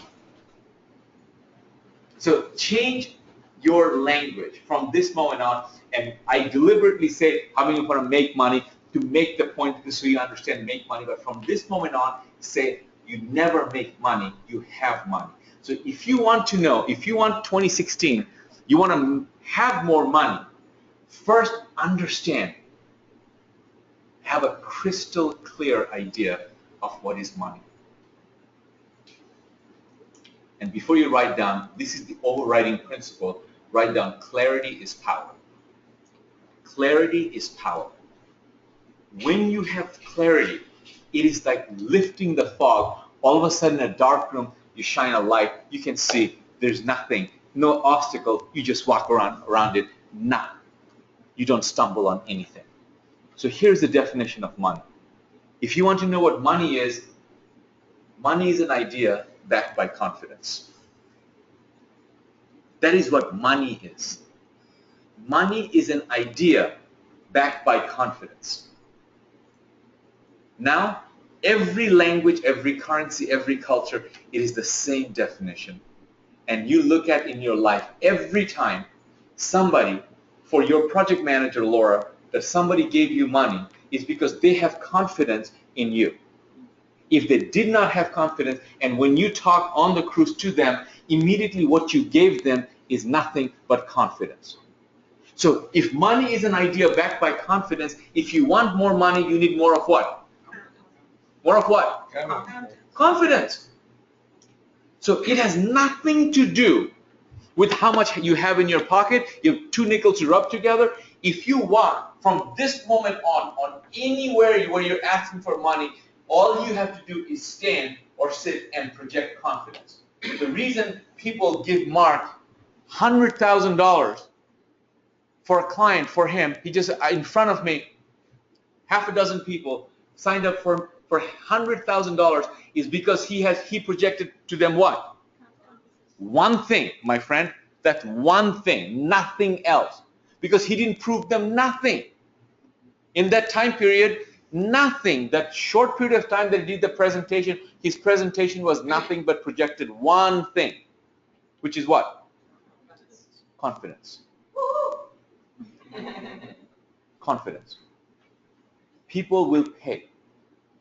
And so my question to you is again, to prove my point, that 70% of what comes out of your mouth you don't understand. So you now understand what money is, that you need more of confidence. And my next question is, what is confidence? I don't believe. There are no two words in English language that mean the same thing. That's why it's belief, confidence. Again, what is confidence? No fear. No fear. What is confidence? All your life, you've used this word. And my point is this, my mentor over and over again made me realize I really don't. I'm like answering just like you. I don't have any confidence in my answer. No. And now, the moment I give you the definition, it is true 100%, not 99.9. Confidence is trusting your own decision. Confidence is trusting your own decisions. That's it. Every time you have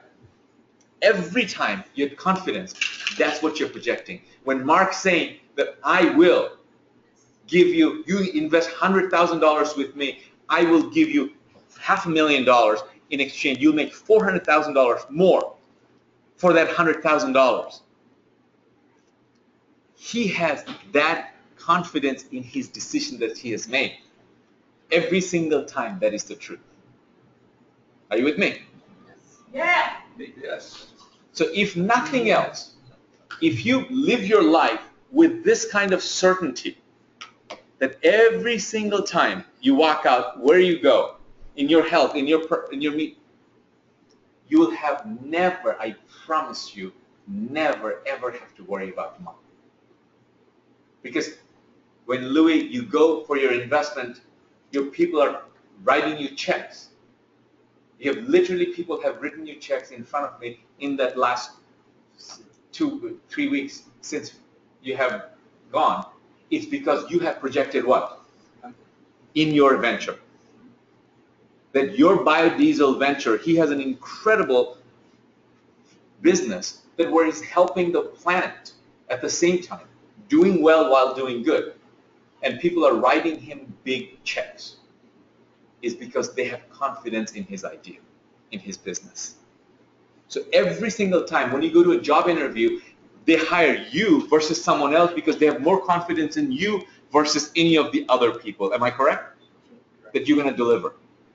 So, and if really one of the biggest lies that has been ever propagated about money is that it takes money to Make money. It takes money to make money. And I cannot tell you, so there are people that becomes their excuse, their crutch. I can never make money. I can never hire a mentor. I can never go do this, do that. I can never travel because I don't have what? Money. I can never buy a house because I don't have any money. I remember so vividly my first, Bob Proctor, one of my mentors, and right here in Clearwater, said, in the early, he says, how many of you want to buy a house? So I raised my hand. Says, then why don't you have it? I'm like, are you an idiot? I don't have it. I don't have the house because I don't have what? Money. I don't have the down payment. I don't have the money. And he looked at me and goes, no, you don't have it because you haven't made a decision. Why should money come to you? You haven't even made a decision to have the house. So if it doesn't take money to make money, what does it take to make money? I'm going to give you, yes, but I'm going to give you 3 things. 2 of them are fundamental. What does it take to have money is number 1, is burning desire. A burning desire. Show me that desire that you have. Show me the fire in your belly. How strong is it burning? That I cannot bring the fire brigade and put that fire down, because no matter how many fire brigade I can bring, that fire comes right back. That is wildfire to the max. You show me that burning desire, and I will show you a successful person. Period. Paragraph. You don't need nothing else. That alone, my friend, is all you need. But when people give you money, here is the reason. Number 2 is the reason why people give you money. Number 2 is the reason why you advertise, because people give you money because of specialized what? Knowledge. Specialized knowledge. Why would they give Mark $100,000? Because he has specialized what? Yes. And more specialized the knowledge, the more money you'll make. Who makes more money, a general physician or a heart surgeon? Heart surgeon. Why? Is a heart surgeon more specialized? Absolutely. So more, as a matter of fact, I remember taking a course. The title of the course was Specialize or Die. Specialize or Die.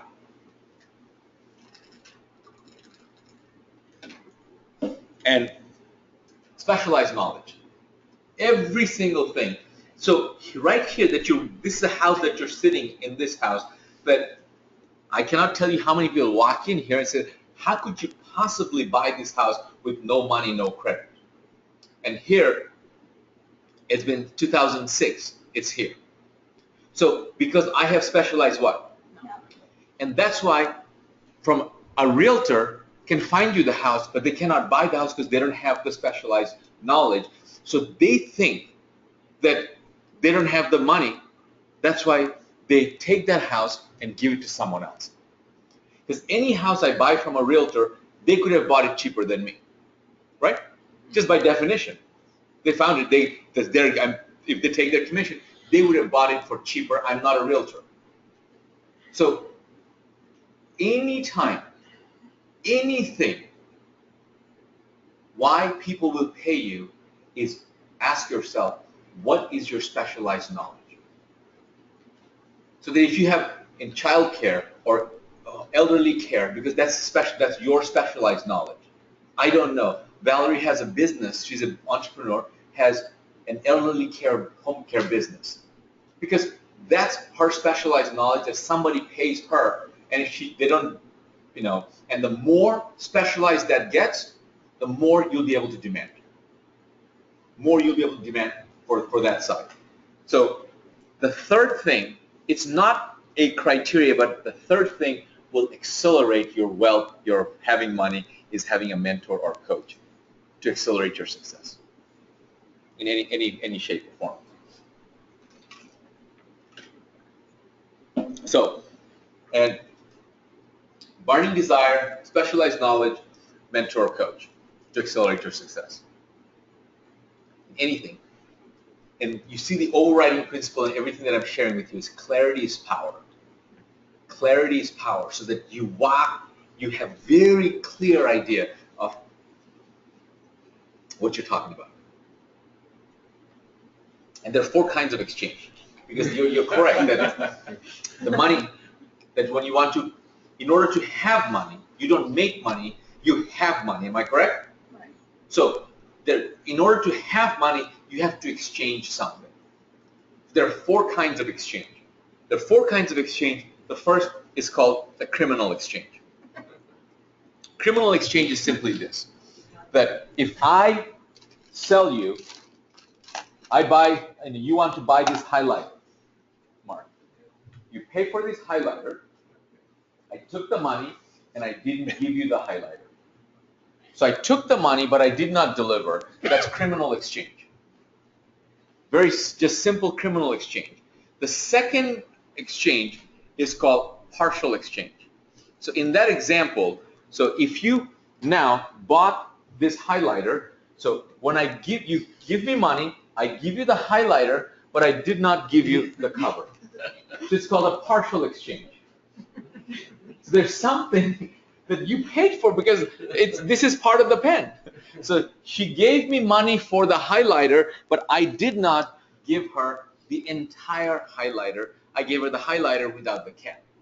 So which brings me to the third, that is simply the fair exchange, that yes, she paid for the highlighter and I gave her the entire highlighter. That's fair exchange. You pay what you pay for what you got. But the only kind of exchange that will bring you abundance is the fourth kind of exchange. The only kind of exchange that will bring you abundance is exchange number 4, which is exchange in abundance.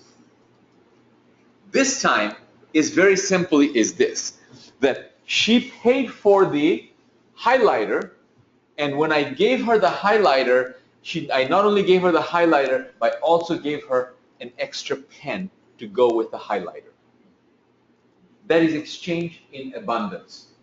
That is exchange in abundance, and you, metaphorically speaking, find out what is the exchange in abundance for you. So if you're a builder, they're buying the house from you, what can you give? And by the way, if they're expecting it, then that's not exchange in abundance, because when they expect the cap of the pen to go with it.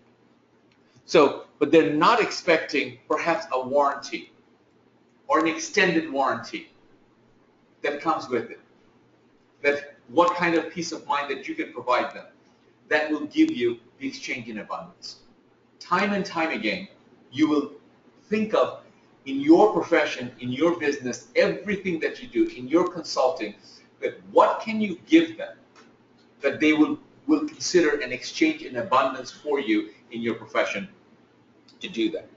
So remember, I said my goal is to help people achieve financial freedom. So again, first thing is clarity.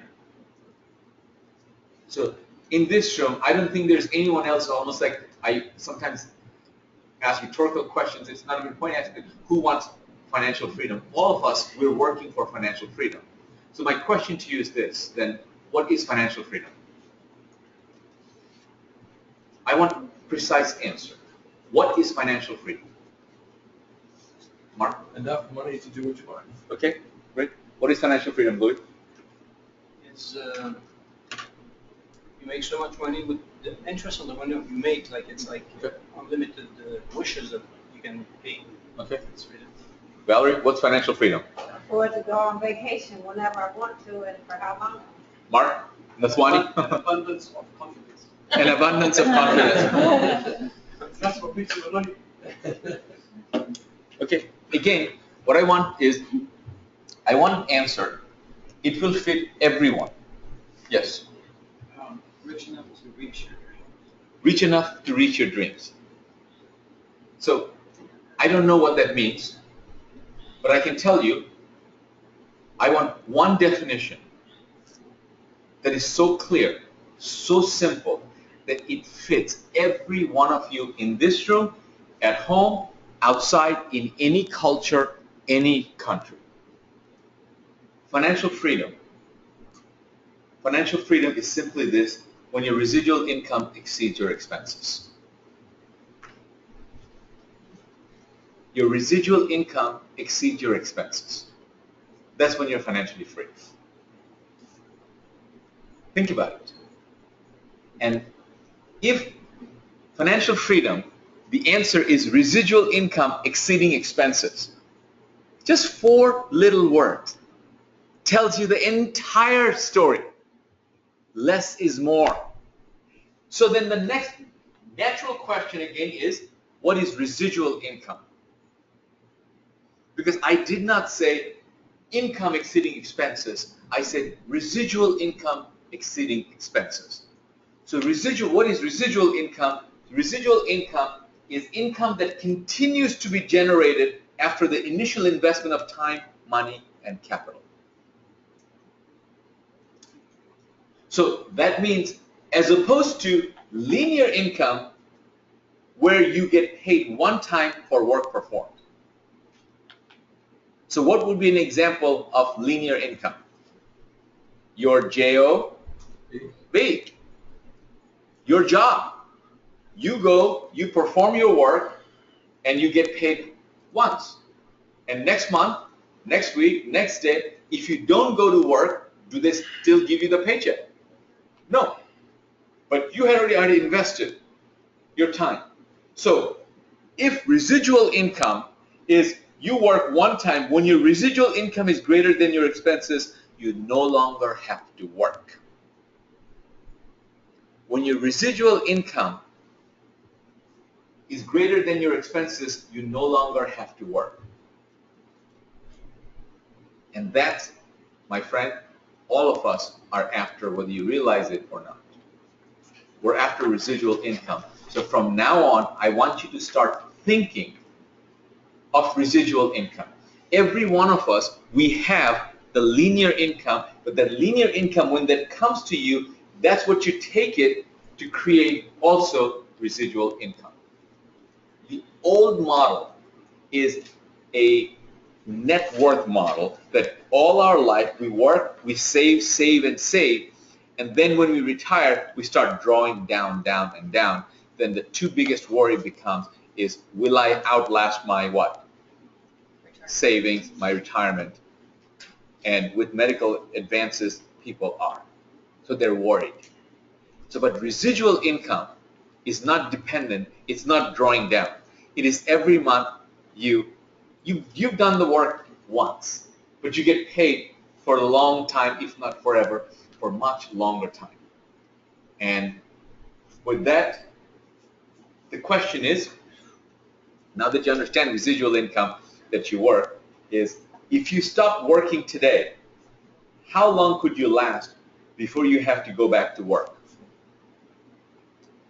Please do not look at your watch.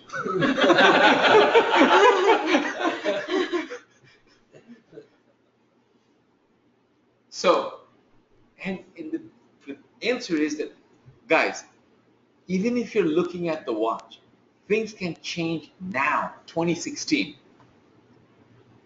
2016 could be the year that you have by the end of 2016, you have not income, you have residual income, because you have shifted your thinking that this year, when I invest my time and my resources, I am going to create residual income.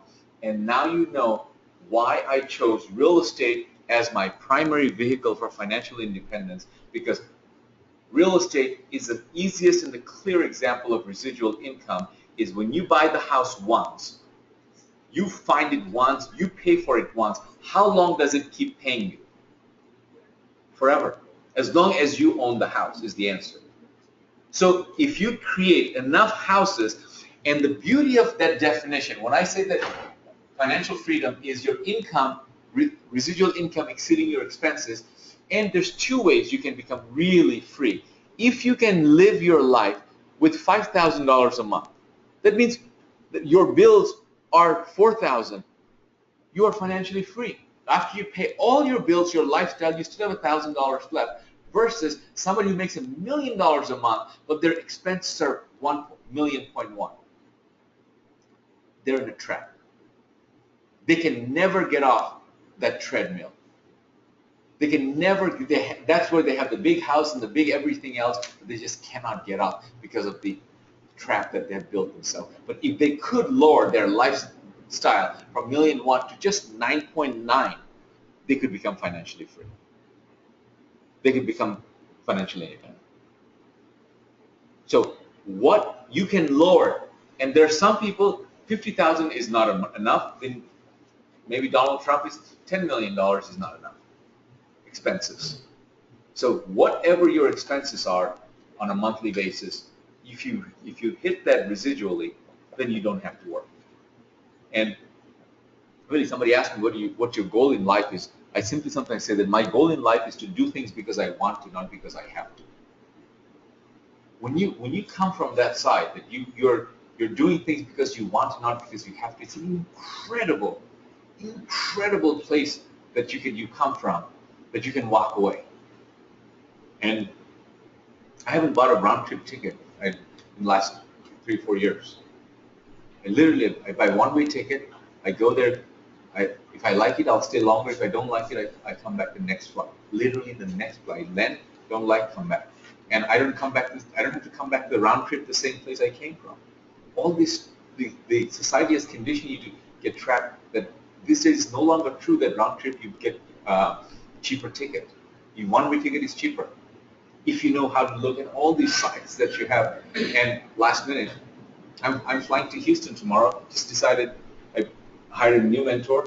I'm going to fly to him, and I'm going to buy my ticket. I'm watching, and I have sites and stuff that are sending me alerts and stuff. I go one way, and then if I get my work done in one day, that night I'll fly back.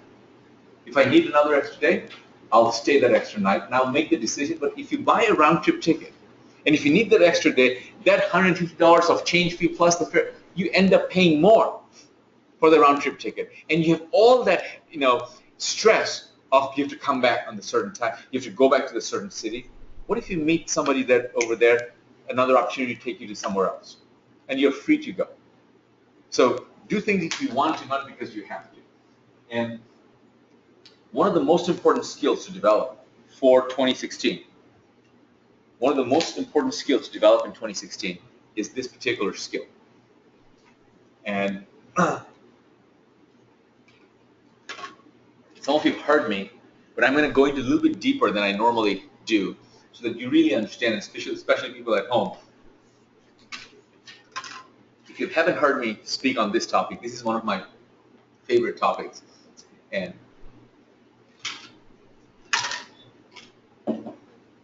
this is one of the most important skills for you to develop if you want 2016 to be your best year ever. And chances are, because I've got these 4 hours that I've just allocated for you, and I was thinking that there's so many things that I need to share with you for you, all the tools that the rest of you I'll give you as resource, but what is the one thing that I can share with you?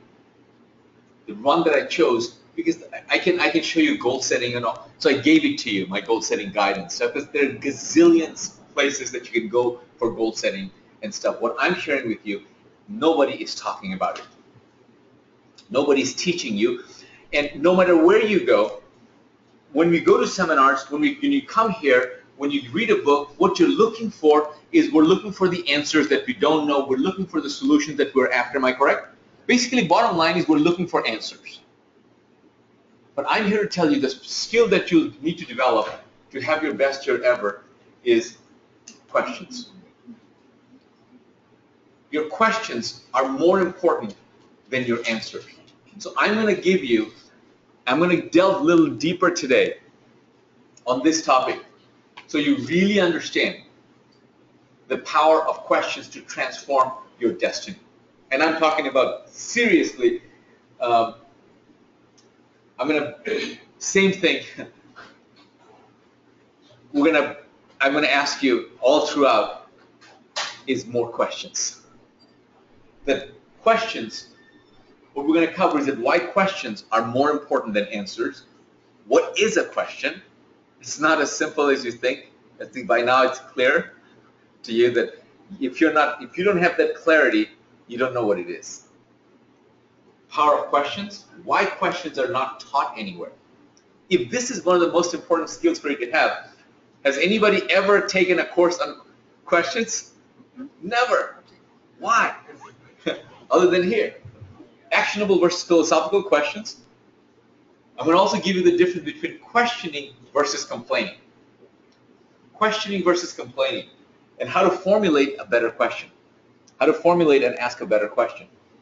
And power of questions is transform your destiny. And I'm going to give you some exercise also that you can, if you just take this one thing from here, and because no one is teaching you this, nobody is giving you clarity on this, and you will, this will become your secret weapon.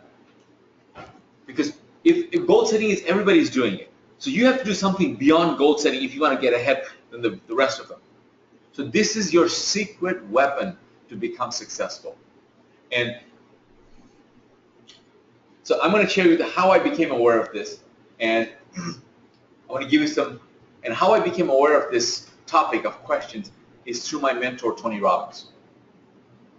That Tony first got me in the habit of asking questions, because one of the things that he taught me is that, yeah, one of the things that he taught me is that quality of your life is the quality of the questions that you ask yourself and others on a regular basis. Quality of your life is the quality of your questions that you ask yourself and others on a regular basis. Time and again, that is the truth. And if you don't believe Tony, if you don't believe me, this guy is one of the smartest guys that has ever lived, walked this planet, and he said that if I had an hour to solve a problem and my life depended on the solution, the operative word is my life depended on the solution, I would spend the first 55 minutes determining the proper questions to ask, or once I know the proper question, I could solve the problem in less than 5 minutes. Albert Einstein. I think it's good enough for Al, it's good enough for me. And imagine that if you had an hour to solve a problem and you'd first figure out the first 55 minutes what questions you would ask. And the next quote made me really hit it home with me why questions are more important than answers, because I was with a friend of mine, and he's a very successful entrepreneur, very, very wealthy, and in San Diego, I was having lunch with him. Again, take successful after lunch, and I asked him some advice on directions that I needed to take, and he made me realize that what the advice that he gave me was, he said that if you're asking the wrong question, the answer doesn't matter. Think about it. If you're asking the wrong question, the answer doesn't matter. Simple as that. So he just made me realize that I went to him to ask the answer to these questions, and he just made me realize that I was asking the wrong question. You want the right answer to the wrong question. So how many of you have failed at anything in life? Yeah, if your hand didn't go up, you probably lie about other things too. And I'm here to tell you that, ladies and gentlemen, if you have failed at anything in life, you have first failed at asking the right question. If you have failed at anything in life, you have first failed at asking the right questions.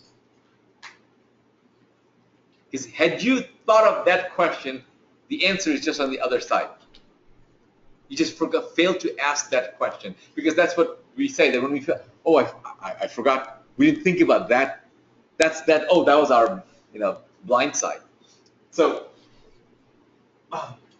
why questions are more important than answers? Because questions, ladies and gentlemen, I am researching this as a topic like no one else.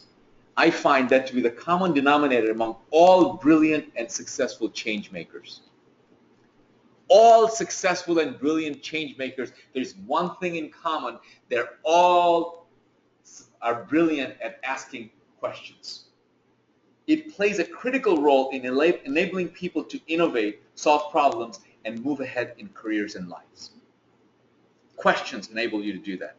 And Google runs on questions. Google runs on questions.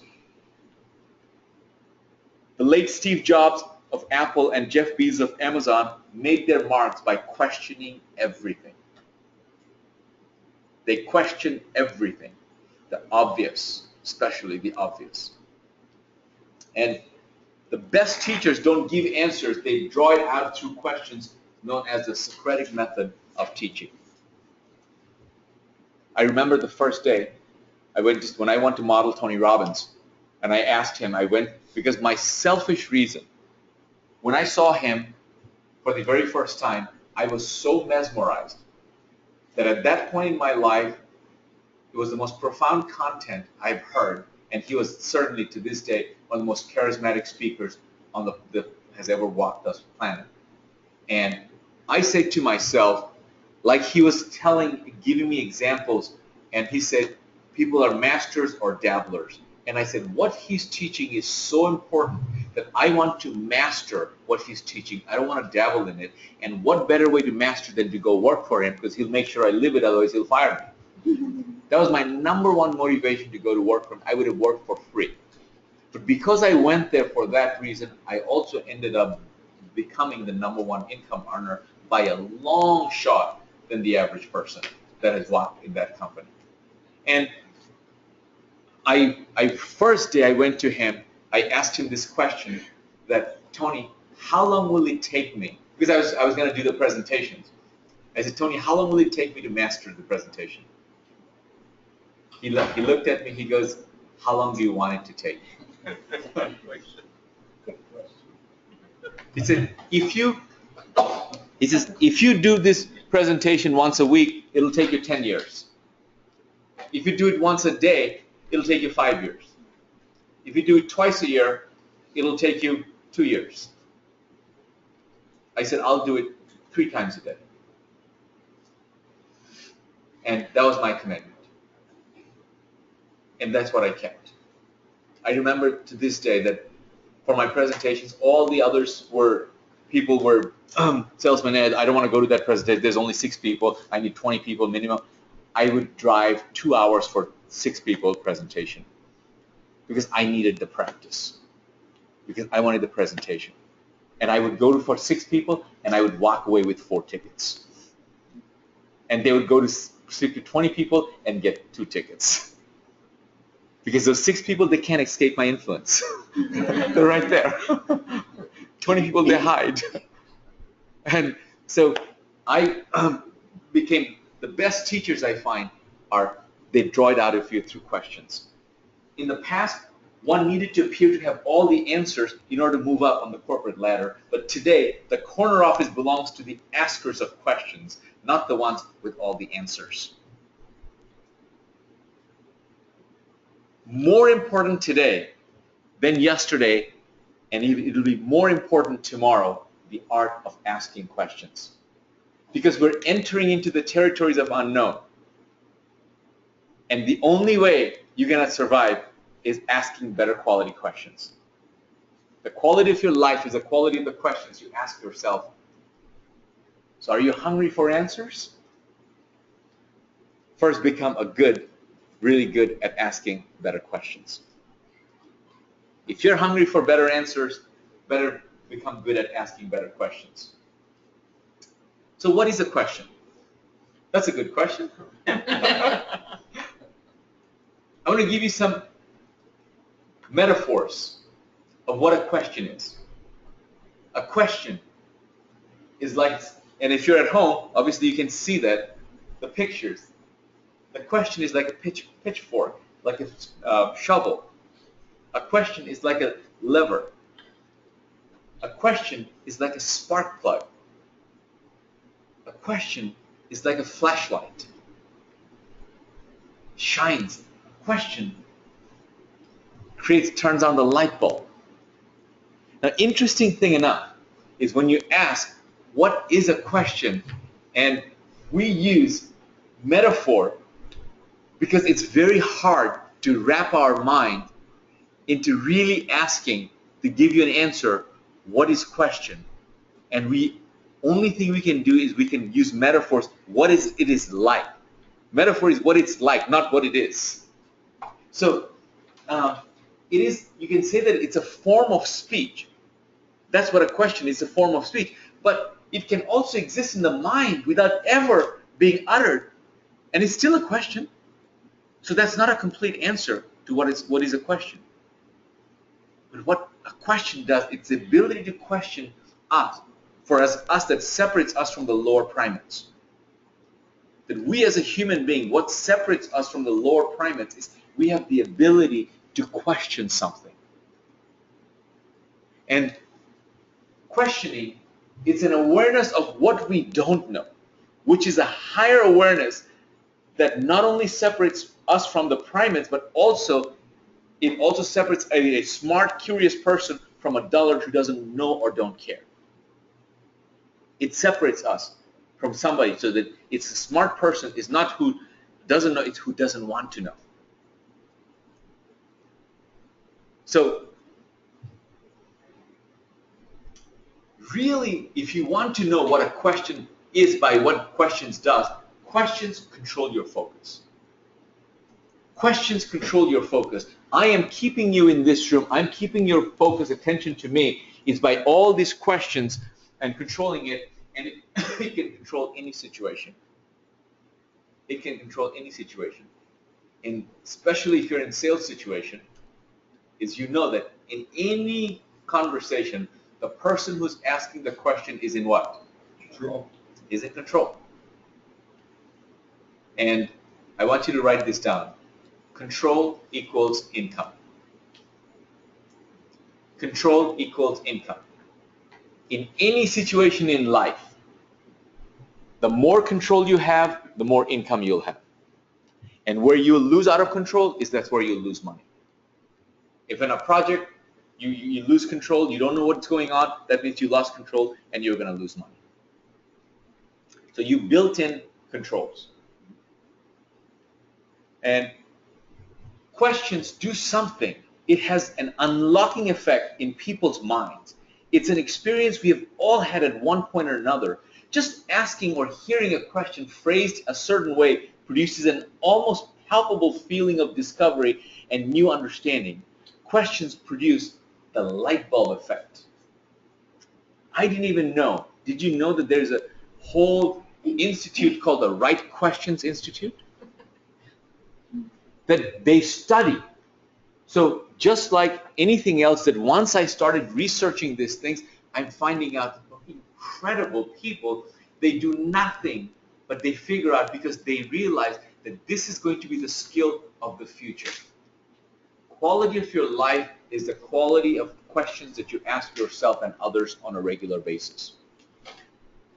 And why questioning is all these things is, first of all of you, am I correct that you're convinced the power of questions? Am I correct? Yes. That with all these brilliant people and logic, first of all, like if you're asking the wrong question, the answer doesn't matter. Everything is pointing that questions are one of the most valuable skills to have.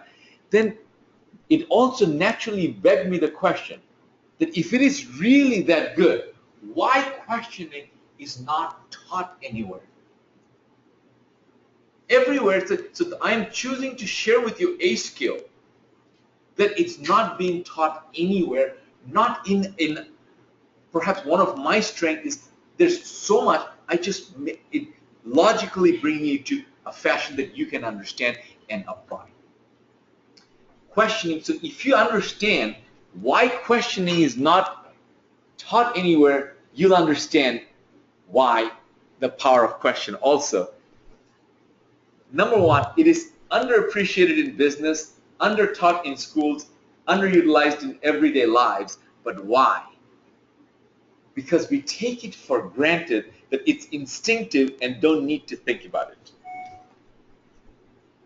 If the people ask the questions, maintain control, therefore the power, and obviously they don't want you to have the power, so they want you to learn how to take big questions. So, which is another thing, is this, he's coming to that questioning is like breathing, and anyone, even a child, can do. So first of all, this is the assumptions. These two are assumptions that, hey, come on, don't be idiot. Question, everybody knows, even a child asks questions, so we don't need to send this child to a school. It's enough. They're already driving me nuts. So with questions. So we don't We don't need, it's like breathing to questions. So, and this is a statistic that an average 4-year-old British girl asked her poor mom 390 questions a day. An average girl, British girl, was asking 390 questions, but the sad part is that the same 4-year-old will never again ask questions as instinctively, as imaginatively, or as freely as she does at that shining moment. So this is a skill, perhaps, that it's as easy as breathing as a child can do, but that child loses that ability. Or does she or he really loses the ability? Or is it because questioning can be hazardous? If you think about it, why questioning is not taught anywhere? Because it's seen, if you ask too many questions, it could be seen as you are uninformed. So that could reflect bad on you, that you're not informed, that's why you're asking these stupid questions. Or it's seen as inefficient, as it slows things down to the leader is anxious to act. So, yeah, pardon me? Yeah, it as it shows things, slows things down when the leader is anxious to act, not shows things down, it should be L. It's seen as also insubordinate, challenging authorities. Yeah? It's because they're not asking the right questions. Yeah. But they don't want to ask. They don't want to be challenged. Right. And that's one of the things, is it disrupts established structures, processes, and systems. But all change makers, the reason they are leaders is because they are disruptors. And that's where all the innovation comes from. And it give up control. In hierarchical companies, government organizations, armed forces, classrooms, all of these are in a hierarchy. If you ask questions, if they let you ask questions, the leader loses control. But the real leader does not. So this is a new skill. They are, what's the word? It's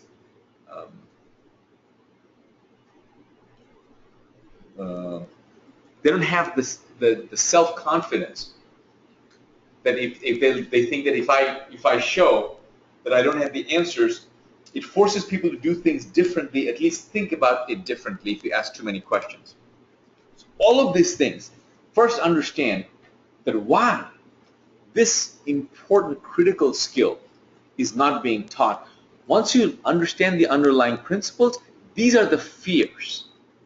These are the fears. So that if you are at a government organization, at a school, and the teachers are, that student is asked too many questions, they say, hey, sit down, don't ask any more questions. And then the student gets discouraged to ask questions. So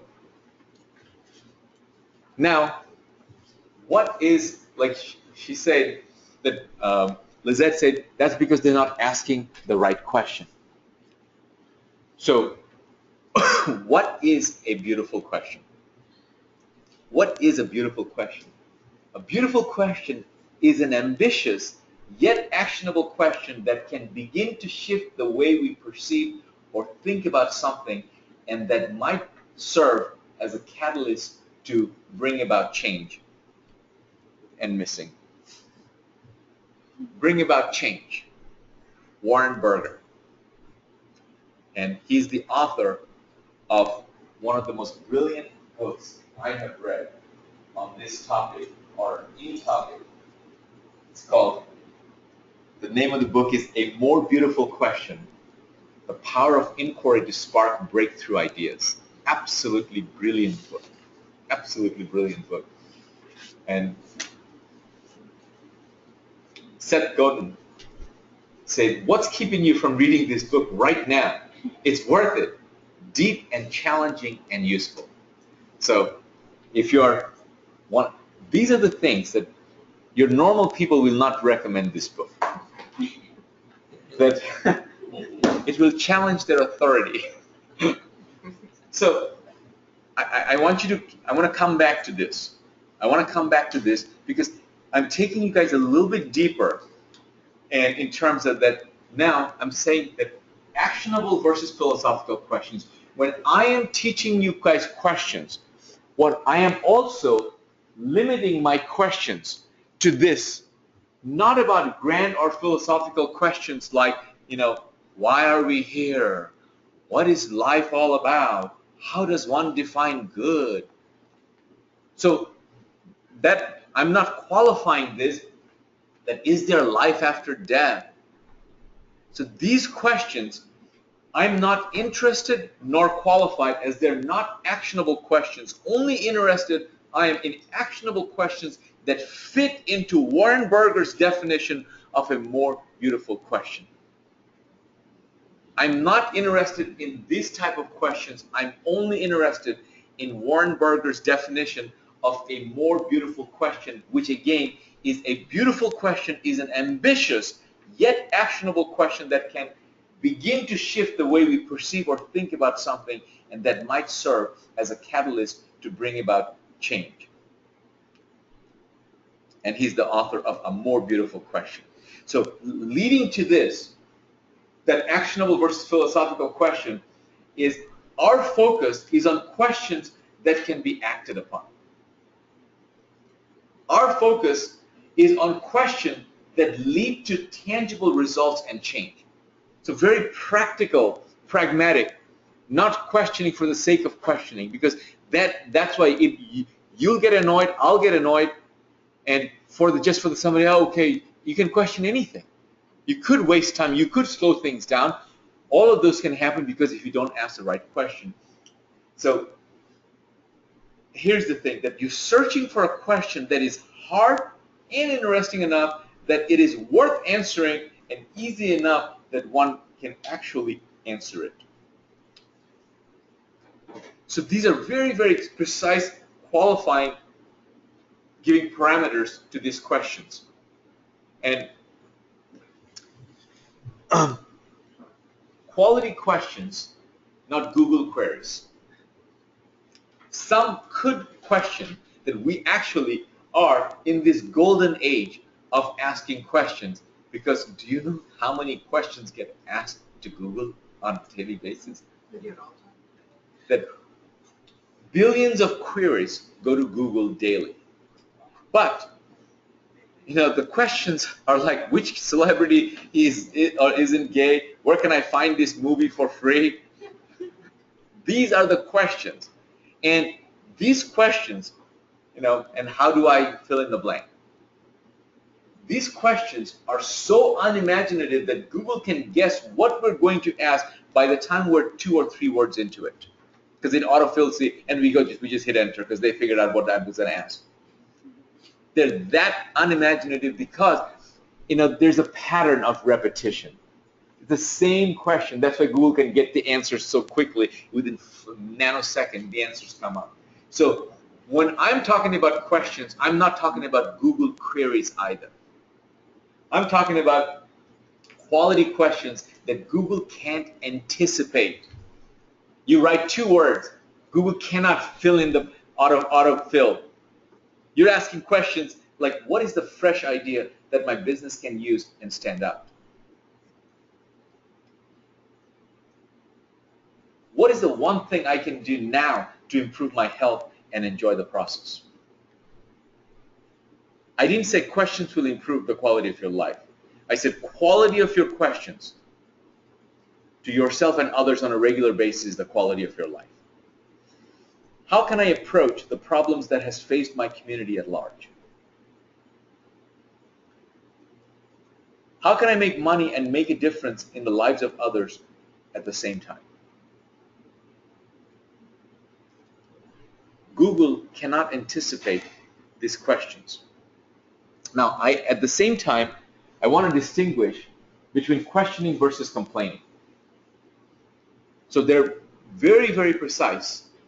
And you'll understand that if you ask questions like, why don't they do this? Why don't they do that? Why don't they fix that? If they can send a man to the moon, why don't they make he can fill in the blank. And what differentiates a question from complaining is this next thing. If you never actually do anything about a problem, you're not questioning, you're complaining. Let me repeat. If you never actually do anything about a problem, you're not questioning, you're complaining. And this is the other thing that really sort of woke me up, and it should wake you up also.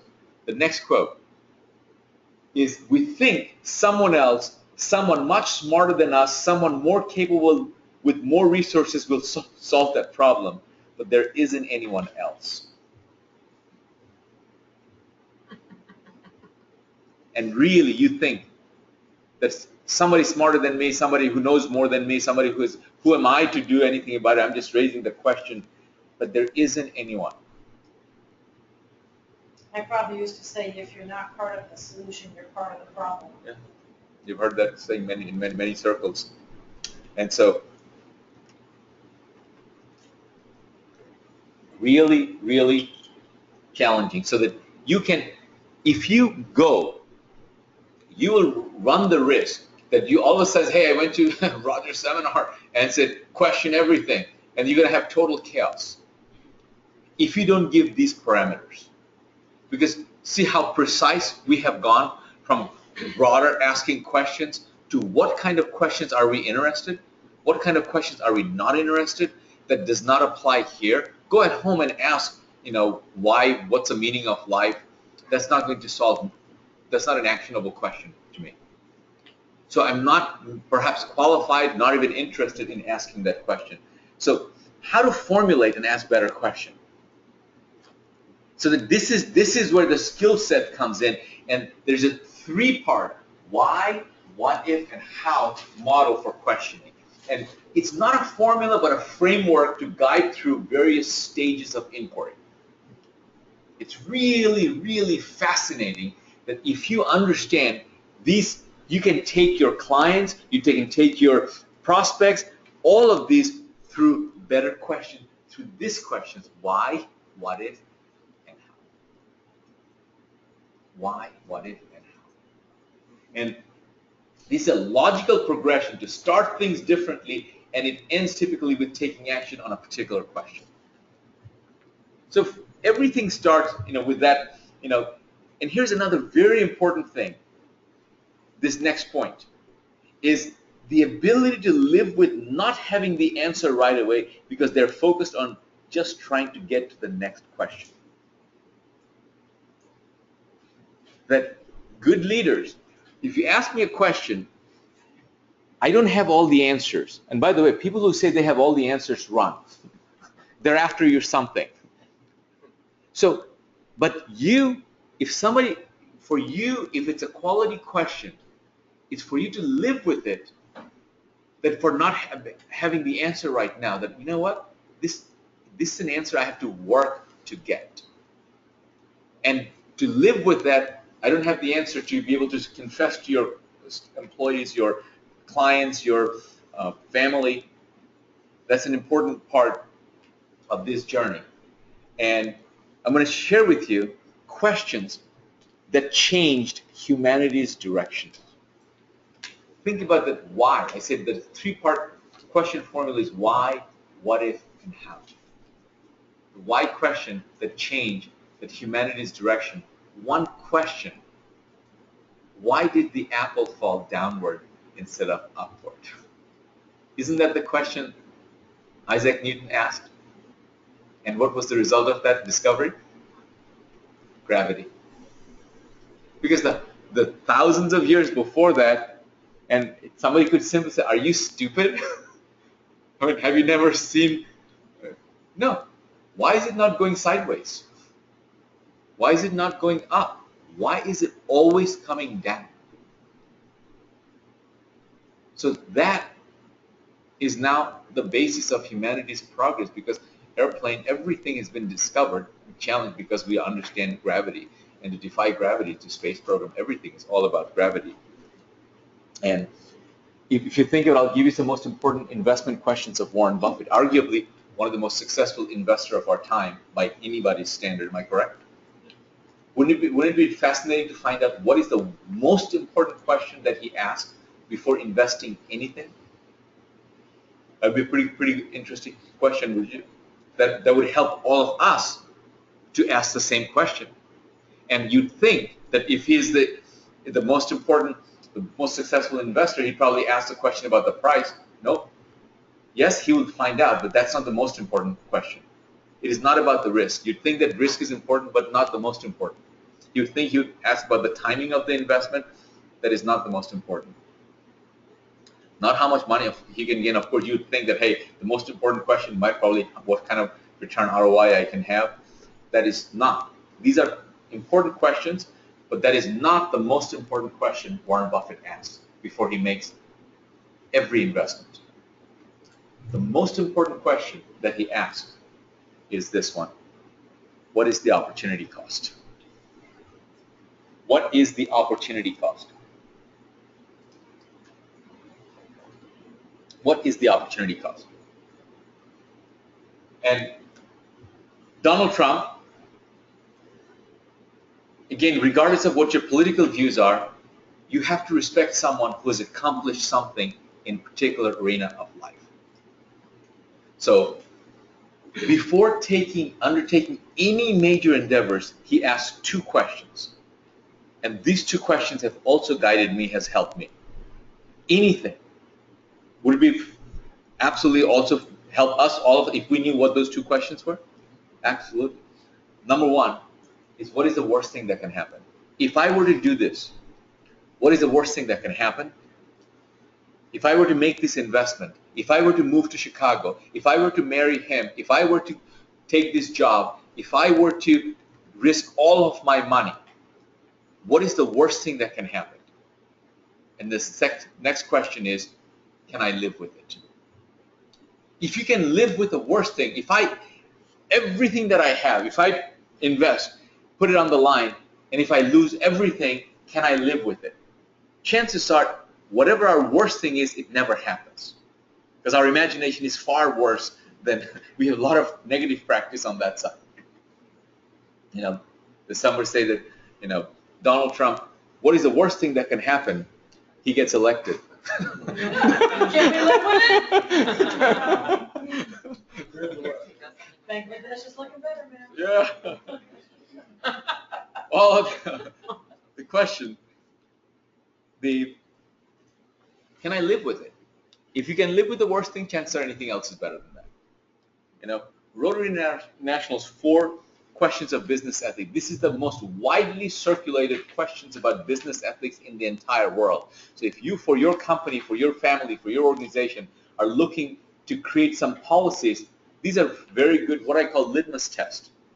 If you can ask these 4 questions, number 1, is it the truth? Is it fair to all concerned? Will it build goodwill and better friendships? And will it be beneficial to all concerned? Herbert Taylor was the first president of Rotary International, and he coined these 4 questions. And these questions are the most widely circulated questions about business ethics. See, answers, I cannot give you the answers of what is the policy you should have, but if your policy can pass through these 4, chances are it's a very good policy. It's ready for dissemination. If it's not the truth, it doesn't even go beyond the question number 1. Done. Let's figure out what the truth is, and the truth shall set you free. So here, this is actually not changing. It is revolutionizing my world. The most powerful 2-word questions is what if? The most powerful 2-word question on the planet is what if? And if you have to take I am so incredibly fascinated. I can go all night without a break because this is like life-changing for me, and I can go on and on. So you take a break because 4 hours, I have so much to share with you. I'm keeping going, and if you have to take a break, you let me know. Otherwise, I'll finish at 4 hours because that's people at home. I made them a promise. We started exactly at 4. So this question of what if, and just like I shared with you, this book, A More Beautiful Question, I'm going to share with you another book that should be an absolute must read for you this year. And before you leave here, you should order. Book is called What If It All Goes Right? What If It All Goes Right by Mindy Odlin. And what I recommend, as I say that don't just read books, study them. And one of the ways what I do is I immediately, when somebody refers a book to me, I immediately go to audiobooks and I download, because I don't have to wait for the book to arrive. I can get the book right now. And because I travel, I'm more of an audio listener than reader, because I'm on the plane, car, drive this, I'm working 3 hours at the gym. I'm listening. And the reason I want you to listen, even if you're a reader, start getting into the listening is, especially I like those, majority of the books are read by the author. I like those more, because what I want to know is the author's passion behind what they've written. And the moment I hear them, I form a bond or not a bond with them. And their passion now sells me. And then after listening to them, that's when I ordered the book. And before I ordered the book, I have already read the book through listening at least half a dozen to a dozen times. Because I am just now, and people, these are simple things, guys. It is so fascinating that most people don't know. And I was shocked to find out that people don't know this. So I'm taking the time to show you that the 2 apps that I recommend for audiobooks is, number one is audible.com. Audible is an Amazon company. And so you can see the book. If you're at home, I'm showing my phone for Audible. Download the audible.com, AUDIBLE, audible.com app. And then if the book is typically, if it's a 6 hours, 7 hours, 8 hours of read time. But there is a button over there that has play speed. You can listen to the book at the normal speed, which is I'm going to share with you. And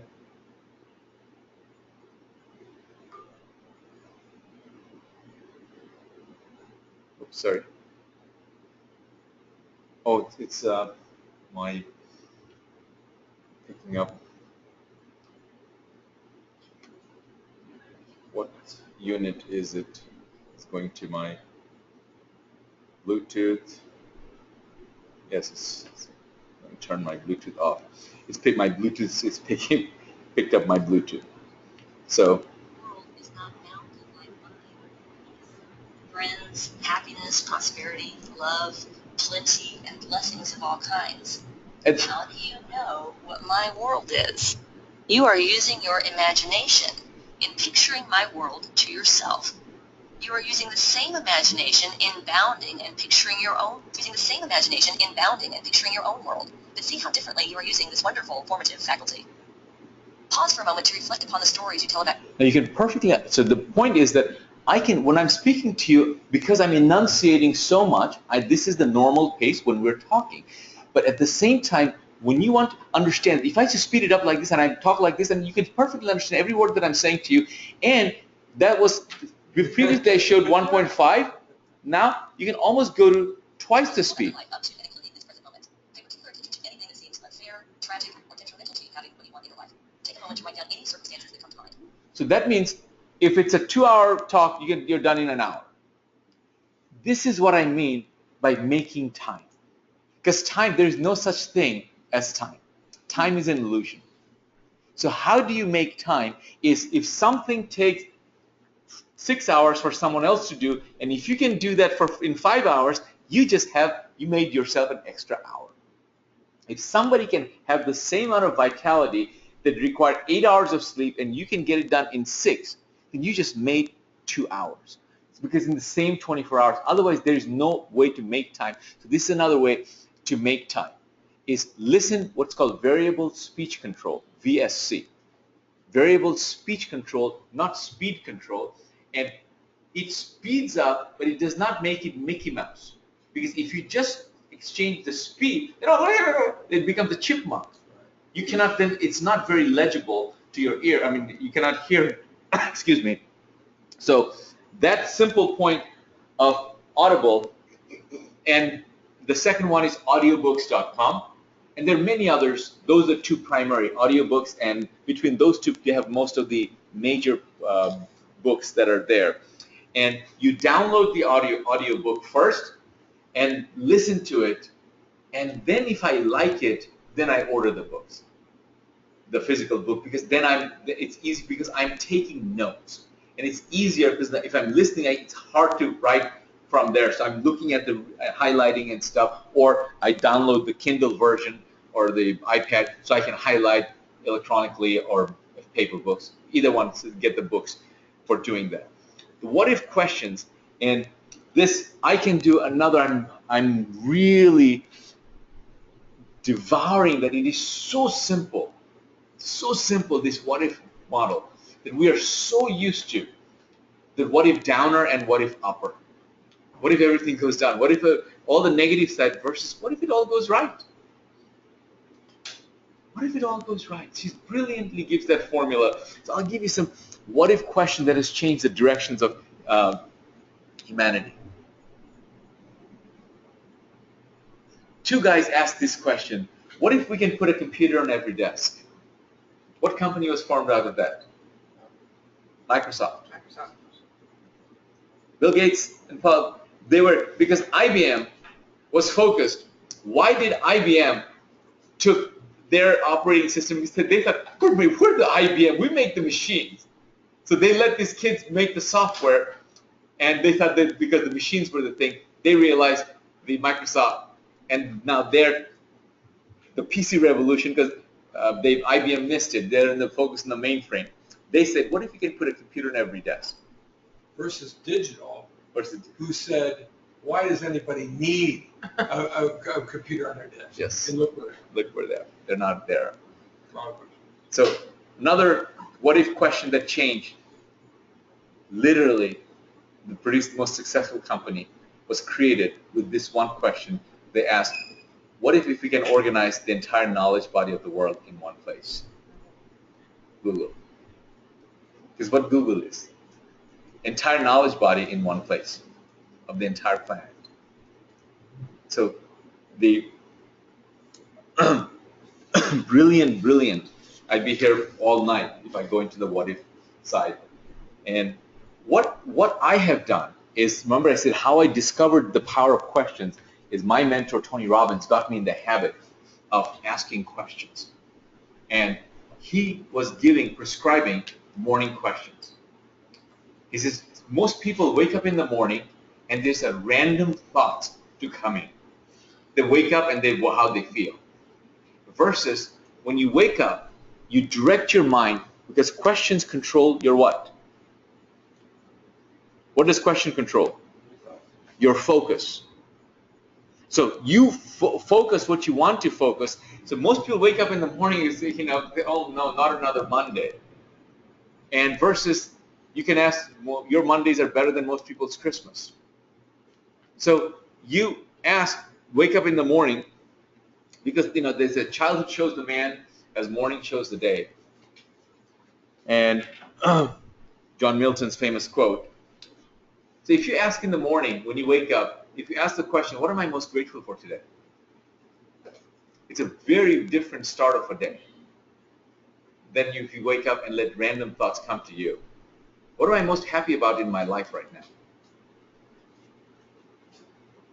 What am I committed to in my life right now? What is the most important task for today? The quality of your life is the quality of the questions you ask yourself and others on a regular basis. So just simple questions. These are my morning questions. I just give you a small subset. And in the beginning, I had these not printed, but laminated so that I can put it in my shower. And that's called inevitability thinking versus positive thinking. So you make it, if your goal tomorrow is for 2016 is to ask better quality questions, it's not going to happen through positive thinking. It's going to happen because of inevitability thinking. And inevitability thinking is where you create conditions that the outcome that you want is foregone conclusion. It is inevitable that's going to happen because you set up conditions for it to happen. If your goal is to go hit the gym 4 times a week, and positive thinking, it's going to last 3 weeks. Willpower, it's going to last 4 weeks. You're done. Versus if you take inevitability thinking, which means inevitability thinking says, okay, I'm going to get a gym partner. And then my goal is 2 days of the week, I'm going to pick him up. The other 2 days, he'll pick me up, and then we'll go to the gym. Guess what? You are at the gym. Because the 2 days, you don't want to make you may be tired, but you don't want to have your friend let your friend down. So you wake up for them. And the other 2 days, you don't want to wake up, they come and they take you. And pretty soon, you find yourself at the gym.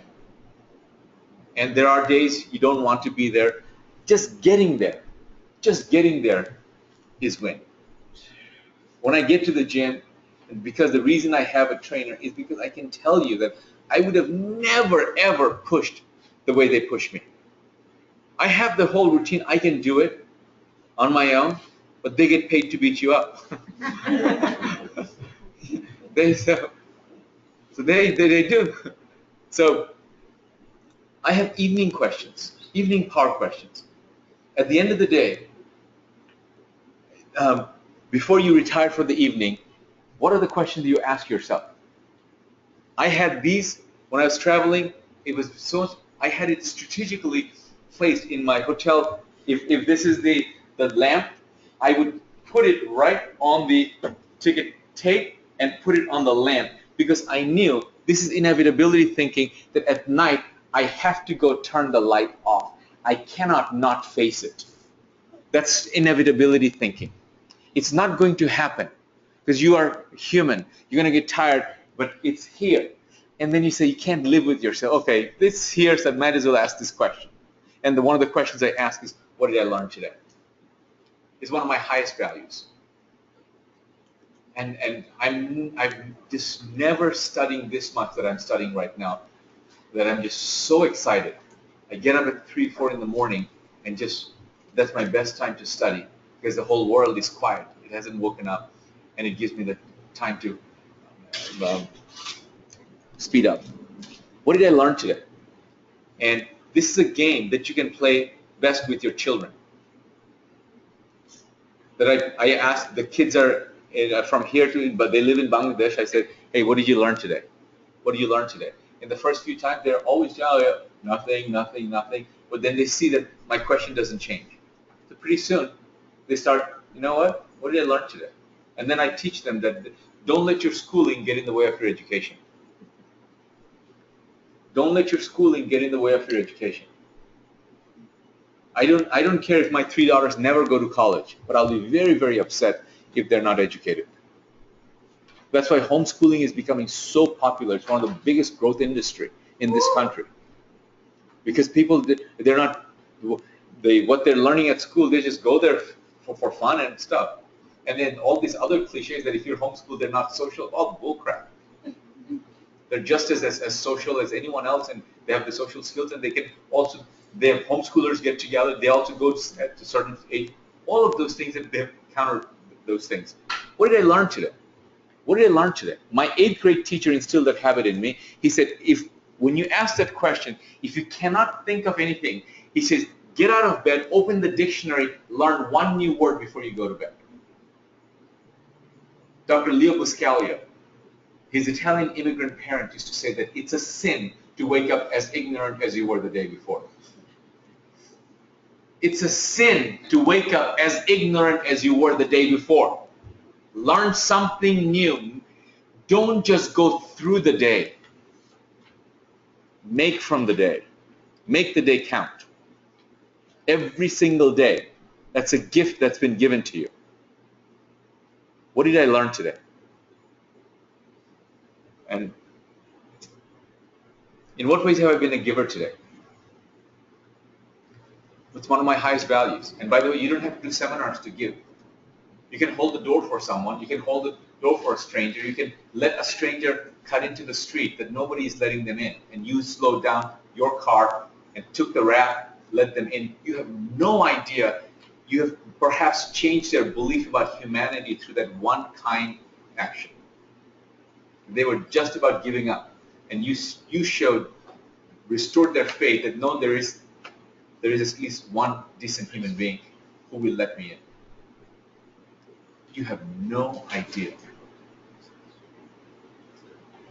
Practice random acts of kindness. Practice random acts of kindness. And one of my favorites was, I can't do that anymore very effectively because of the electronic SunPass and all the electronic toll booths. My favorite thing was the random act of kindness was if I go to the toll booth, I would pay for the guy behind me. And then I'd say I'm paying for them and then take off. So they have no chance. So you're not doing for recognition, you're not doing for them knowing, just a random act of kindness and go. And don't judge when you're giving. Just do. And if you see people, random act of kindness that on the street, and people usually, people stand will work for food and all the signs that you see on the street, panhandlers and stuff. And right or wrong, I have no idea what circumstances have led to them to be here. And people give $1 and stuff. If you want abundance, if you want a windfall, create windfall for others. And really, you want to see, because people get their loose change, give $1, try giving them a 20. I take 20s and I try giving them more. I gave 20 and he's like, this old man, he just looked at, he's like, are you sure? He's asking me, are you sure? Because he doesn't, which tells you that he doesn't get that. And I said, God bless you. He just looked at me and goes, I can probably get more than my medicine now. He just told me quietly, walked away. I believe the silent blessings that you get through that, you just created a miracle. And what $20 means to you, for you maybe $20,000. You just created it. Why should money come to you when you have not created money in someone else's life? But create random acts of kindness. Who can I write a thank you note today? Who can I write a thank you note today? Who has gone above and beyond the call of duty to add value to my life, to the quality of my life? What you go to restaurants, you go to libraries, you go to stores, and who has come that has really excited you? It's my favorite thing to do. And it's one of my signature talks that there's not a dry eye when I do that. I wrote a book called The Power of Thank You Notes. And when I tell stories, there's not a single dry eye in the room, because I can tell you the stories after stories. And the sad part of it, why it works, the difference between saying thank you and writing a handwritten thank you is a difference in terms of impact in lightning bug and lightning. In terms of impact. In terms of impact. And I also, that's another topic I've researched, that why so few people write. There's a reason, just like why questions are not taught anywhere, the same thing. There is reasons why don't people write thank you notes. And one of the main reasons is that people don't have a system. But when I travel, I always carry stamps, cards, pen with me, so that in that waiting room for the doctor at the waiting place, I can write, take care of it. And those are fun things to do for it. What is the most important task for today that I accomplished? So morning questions, evening questions. I also have problem questions. Problem questions like, what's great about it? Because this is not a normal question that you ask when you're faced with a challenge. But every time, and look back, any challenge that you've had that was unsurmountable today, that was a blessing in disguise because you are at a bigger, better place because of that challenge. Am I correct? All of us will have that. That's correct. So find out if it doesn't. Remember, I said that it's not always the question is the quality of the question. Sometimes you ask, what is great about it? The answer is nothing. Then you could ask a better quality question. What could be great about it? It's a very different question. If I ask, I can tell you also that if I ask what's great about today in the morning, there are days, if you're human, you're going to say effing nothing. And then I ask what could be great about it. Every time I do that, I have a sister. She's one of the most loving, caring person on this planet. She has an autistic child. And I see the struggle that she has to go through to give that child a bath, a shower. And it is monumental. So all of a sudden, my problem is no longer a problem because I look at and I said, I'm standing with all my limbs intact. I have no problem. All of a sudden, it is a completely different mindset. So what could be great about it? How can I redefine or clarify the problem? What am I willing to do to make things right? Make it right. What am I not willing to do to make it right? Because there are things that if it's principle-based, I'm not willing to do this. Because if I say, hey, you have to, perhaps if you do business in the South, say you have to bribe them. So what if bribing is not your principles? I'm not willing to do that to make it right. If that means I'll lose the business, then I'll lose the business, then do that because that's my principle. That's what Stephen Covey wrote a book called Principle-Centered Leadership, not children-centered leadership, not wife-centered leadership, not family-centered leadership. It's principle-centered leadership. And whoever happens to be that, then let it be. How many different ways can I totally dissolve the problem? And what has happened is that another question asked is, what's funny about it? Because all of us have said that someday we'll look back and laugh about it.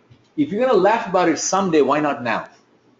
Because the sooner you can laugh, the sooner you'll be out of the emotional effect of this problem. If it does not have any more emotional grip on you, you're done. You're over it. But if you cannot talk about it, you cannot laugh about it, that means it's still affecting you. So I also look at humorous questions. But there's so much humor in questions. But if a deaf person has to go to court, is it still called a hearing? Why is abbreviation such a long word? Have you ever thought about it? Once you're in heaven, do you get stuck wearing the clothes that you're buried in for eternity?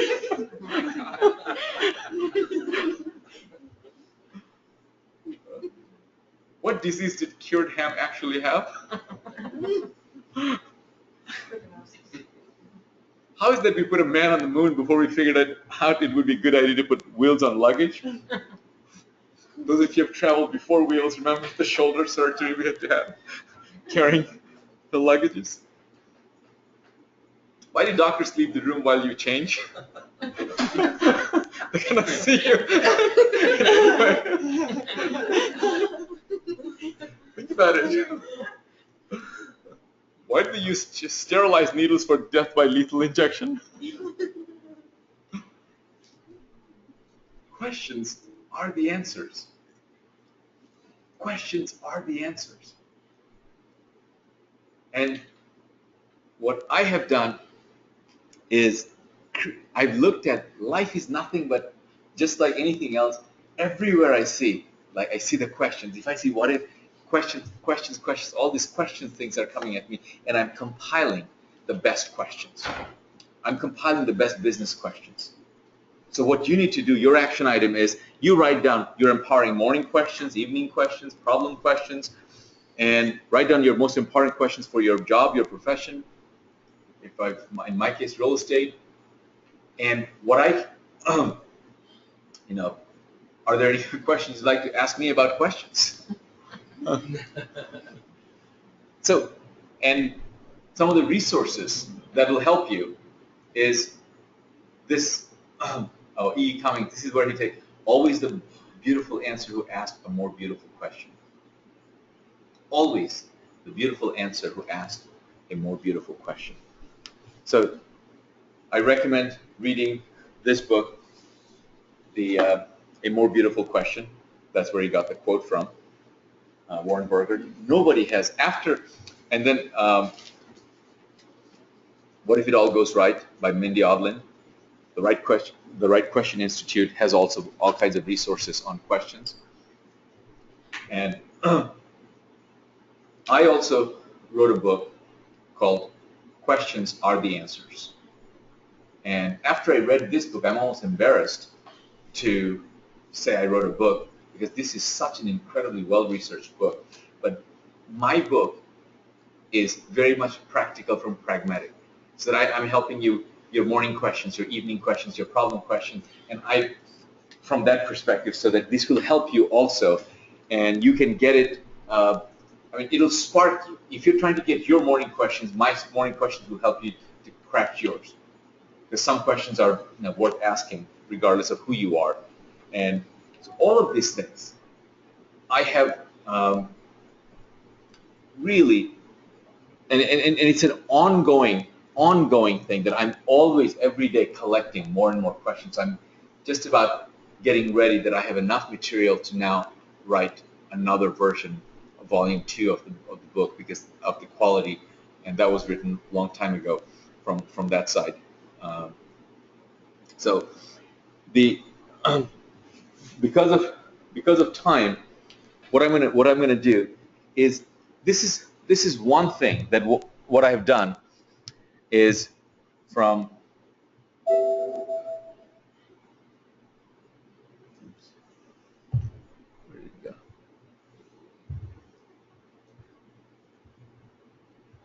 I'm just gonna look at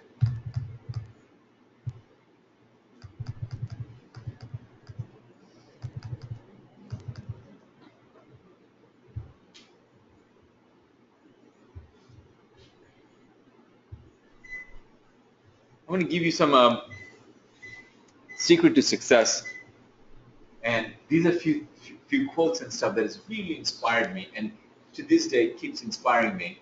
And as you write, as you commit to your resolutions, your goals for 2016, lot has been written about goal setting, but I believe not enough has been said about taking care of today. Not enough has been said about taking care of today, because people are writing 50-year goals, 5-year goals, 10-year goals, but they're not writing the one-day goal. It's almost like ridiculous. What's going to be a one-day goal? It's that one-day goal is more important in accomplishing your one-year goal, because the one-year goal is nothing but just break down into one-day goals. So if you, and until I saw this, I have what I call, for the first time I've created this, my DMR, my daily morning rituals. And as I study successful people, I find that all successful people have DMRs, the daily morning rituals. The first hour when you wake up, the first hour is known as the golden hour. It sets the tone of your day. It's before people are awake, you are more productive, most people, all day, than you are those successful people in that first hour or two that they're on. That if they play the whole day, they're already ahead of the game. And I'll share with you a little more, but I read this quote from John Maxwell, who's one of the leaders, and he said that the secret to your success is found in your daily routine. Unless you change your daily routine, you'll not see the changes in your life. You'll not see the changes in your life if you don't change your daily routine. So if I ask you, what have you scheduled in your daily priorities tomorrow? Do you have your default ideal schedule for tomorrow, the next day? You don't need the next day, you only need one day. What time do you want to wake up? What is the first thing you want to do when you wake up?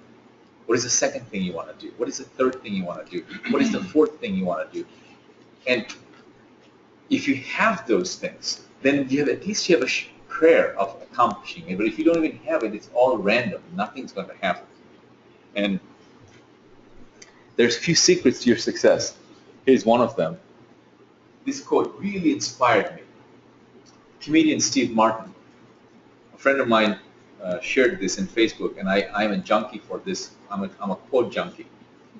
He just could be so good that they can't ignore you. Become so good at something that they cannot ignore you. Why? They cannot not call you, make that phone call. If they're looking for that, you have to be called for that you're that good at that one thing. You cannot be that good at everything, but that one thing that you're so good at, that you're called upon. And secret to your success. When I lost all my excuses, I found my results. Because you can't do both. Reasons or results. One or the other. One or the other. You got to lose one to find the other. And here's really the distance between dreams and reality is called discipline. The distance between dreams and reality is called the big D, discipline. And there are days that you won't feel like long after. Discipline is when somebody in the mood and the energy and the enthusiasm that you set the goal, when those is long gone, and then do you still do what you just set out to do? That requires discipline. Secret to your success. This one inspires me. What seems impossible today will one day become your warm-up. And I can attest to that. That my warm-up weight is more than what a year ago I was doing at the gym. But it surprises me how much I can do. And because and of course when you're spending that much time in anything, you're bound to become good at it because the number of hours that you're spending in it. What seems impossible today will one day become your warm-up. And when I tried the CrossFit, at CrossFit they call the WOD, their warm-up is harder than most people's training. Another secret to your success is this. Well, I went to the gym, I saw this guy, and I said, what's your excuse? What's your excuse? And I see them, every time I see him, I'm inspired. I'm inspired that he's there. He's figured out. He's there. So you have all of your things intact. You don't need to be on a wheelchair to figure out that I got my upper body strength.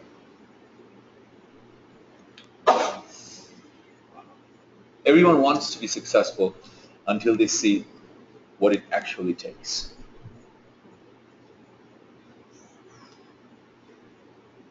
Let that picture sink in. That when they're practicing, this is blood and glory. And they're wearing the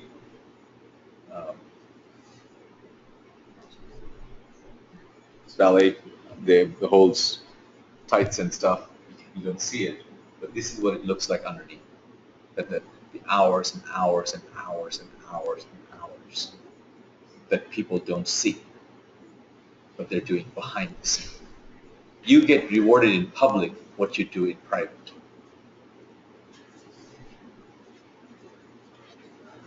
And this is the final one. The more you are thankful, the more you attract things to be thankful for. The more you are thankful, the more you attract things to be thankful for. So every day, if you want the secret of getting more, is to be grateful for what you have now. Every day, live with an attitude of gratitude. Every day, live with an attitude of gratitude. And So because of time, and again, if this helps you, I'm just beyond the realm of closing you for something. And what I've done is I've created an online program called Success Acceleration through Inevitability Thinking, not just positive thinking. And it's an 8-module success acceleration course. And this is what I've also realized. The reason I call it success acceleration is I really don't have the audacity to stand before you and say that you need me. You don't need me. You've come this far without me. Life will go on without me. But I promise you is that what I can help you to do is accelerate your success, whatever it is that you're after. And what I have done is I looked at my life and all the successful people, the years, over 2 decades of people that I've met successful, and I said, what of all the things I've learned from different people, what are the things that has really quantitatively has impacted my success in whatever little moderate things that I have, has impacted the quality of my life? And I have elaborated those, and I've created, taken those and created a module and created exercises, and all I did today was shared with you one of those modules, which is questions are the answers. Was that good, the question? So that I've taken you, not as superficially, but given you some framework and what is really I meant. And that's after, you don't have to read all these things. You have to go through all these things to extract that. So that's what seminar is, that I spend hours and hours and hours and refining. This is how many version of it, I cannot tell you. So that you can take it and take your life to the next level. And so these are proven concepts and strategies to accelerate your success. And I'm going to give you an outline of what I've created. Obviously, what is success? If we're talking about success acceleration, and again, just like I said, clarity is power. That if I ask you what is success, it's not that success is 39 or definition for 39 people. I want one, so that you're very clear and that fits on everyone. So this is success. Then I said, my philosophy. So your philosophy is your secret ingredient. So what is philosophy? And I wanted to show you that, that morning shows the day. I just looked at it. I was going through one of my boxes, and I found out that I was keeping diaries from my 8th grade, 6th grade, and I found diary from 7th or 8th grade, I forgot, the orange diary, and I opened it. I named the diary My Philosophy. And the subtitle of that is Wisdom Derived from Changes and Trials of Life. That's 7th grade. And I have things in there that I can put in here. From that early, I've been into this philosophy. Then that's when I said, wow, that's what shaped me. I must then include this as you need to shape yours. And if you didn't, impact your children. Let them have it what you couldn't. And I told you inevitability thinking. It's one of the most advanced in success thinking. Positive thinking is essay. If positive thinking were enough, you'd already have it. Start thinking inevitability thinking. Inevitability thinking is thinking that will lead to the outcome. It is a foregone conclusion. It is inevitable. That's what exactly inevitability thinking is, that I want to lose 50 pounds, I want to lose 5 pounds, I want to do this, and then you set up conditions along the way. That's inevitability thinking, that by the time you walk through, that in the end, it is done. And it's incredible, liberating. You do the thinking once. You do the thinking once. It takes time to set up all the conditions. So inevitability thinking, what is it? And it's a simple example. I mean, you do that, but you don't apply it in everything that you do. So a good example of inevitability thinking, that you have an important document you have to take, that you want to take to your car tomorrow. You leave your car keys with the document. So that's an inevitability thinking, because you have to go get the car keys without not going out. So then all of a sudden by default the document goes with you. Same thing, that's inevitability thinking. Power of questions to transform your destiny. That is one module out of that 8 that I was able to share with you today, and to show you that the quality of the level of thinking that has gone through each and every module from that. Power of commitment and mastery. This is one elementary truth, that if you miss this, you miss everything. And not just the power of commitment and mastery, but with the with the beginner's mind. With the beginner's mind. In expert's mind, their possibilities are only few, but in a beginner's mind, possibilities are unlimited. It's a Zen philosophy. So more expert you are, more I research, I remind myself to keep a beginner's mind as opposed to an expert's mind. Creating your daily ritual, success rituals, DMR. I have never shared my daily morning rituals ever. The first time I've given you this detailed breakdown that I've never ever shared, that this deliberate, that when you're horizontal, when you open your eyes, what is the first thing that you do? It is that deliberate that the first thing that you do when you wake up is smile. Put a silly grin in your face, and it is not natural.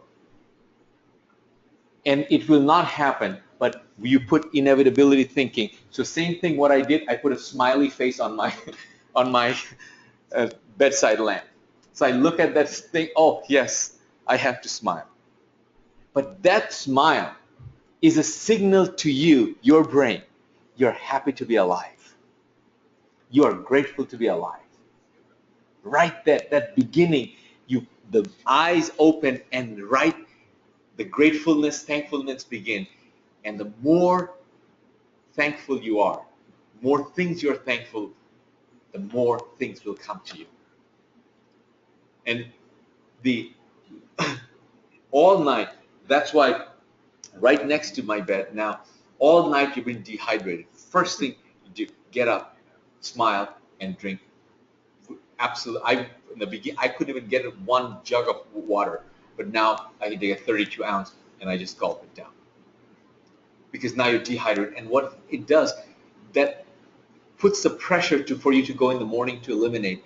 Also, it's incredibly, the more things I research, I find how incredibly hygienic and body, everything is. You drink water, and the first thing in the morning, you open your eyes, and then all of those things, you have to create inevitability thinking the night before. It's not going to happen. I put the water now, tonight, so that I don't have to think about it tomorrow. I put things strategically on the sink so that I cannot not forget. So all of these things, especially vitamins and stuff, weird food and stuff that I eat, and so strategically place it so I cannot forget. And on down, my morning breathing exercise, pranayama breathing. These are half a dozen breathing exercises. It will change your life. That it is not a fad. This is not today's exercise. This is a 10,000-year-old yogic practice. And by design, like you'll only do it once. You'll not go to bed without charging your phone. Because if you don't charge it in the morning, this is just nothing but a worthless piece of paperweight. Otherwise, it's the most useful thing. You can work better without your hand, but not without this. But you only forget that once. And I was one of those people, literally in this room, one of my mastermind members, one day, he's a friend, now he's a very good friend, he crashed my party, and he felt so guilty, he gave me that DVD. And I just, hey, this is DVD, and he just copied it, and I said, hey, yeah, thank you. The last thing I need is one more DVD course. So I'm saying to myself, and I plug it in, and I go, wow. Everything about every one of those 10,000-year-old yogic breathing practice is now scientifically proven that what it does to your body and what modern science is doing. That you do this happens. That this is only 6. One of the breathing practices I do is just to eliminate. You sit and just. You do not focus on intake, you focus on just your exhale. And what I didn't realize is modern science has proven that 60% or more of your toxins are eliminated through your breath. And so this is accelerating the toxin eliminating. So all day long, when you sit here all the time right now, we're sitting here, I'm talking, breathing is automatic. You don't have to think about it. But this breathing that you and I are doing right now, this is called shallow breathing. Shallow breathing, you're taking about 500 cc's of air. But when you sit down and take what's known as a diaphragmatic breath, when you've done that, you've just taken 6 times. You've taken 6,000 cc's of air. I mean, 3,000 cc's of air, 6 times that much air. And then you oxygenate your body. And I was telling you that, and so this is kind of just a progression. No matter how tired I am, I was one of those guys that, hey, don't talk to me till I had my 3rd cup of coffee kind of a guy. And now, you get up, go to smile, water, eliminate, and you can sit down for your breathing exercise. When I'm done, I forget to have my coffee because I am energized. I had to have my coffee because otherwise I couldn't possibly be this perky. It is literally to me like putting your fingers into the socket and getting charged. Just like because you're oxygenating your body. Think about it. The most important thing in life is what? Air. So this breathing is the most important thing. And this breathing is change everything. Just half a dozen. And pranayama breathing. And 10,000-year-old yogic practice for you. And I've given you part of it as my daily morning meditation. Of course, if you work out, I go to the gym and stuff. And I go to the gym now. I've incorporated, people sit there in a sauna. That's what they just go and sit there in the sauna. What I've done is I now do my pranayama breathing in the sauna. So I'm sitting there the whole time, now doing breathing and just combining. It's like what I call turbocharging. Because the sweat is eliminating, and now the toxins, I am just turbocharging it. So, and there's more to it, and I give you more things that I don't do, but I have other successful people that they do. So I've given you a whole plethora of things to choose from. What you do is you figure out what works for you. But create your DMR. Have your daily morning ritual.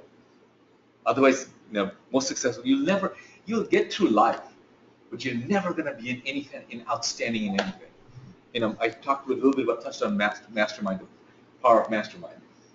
Productivity principle. No, you cannot, productivity principle is what I just shared with you. One productivity principle is how you can just listen to something and save twice the time. And you have to find out shortcuts, but not shortcut to the content.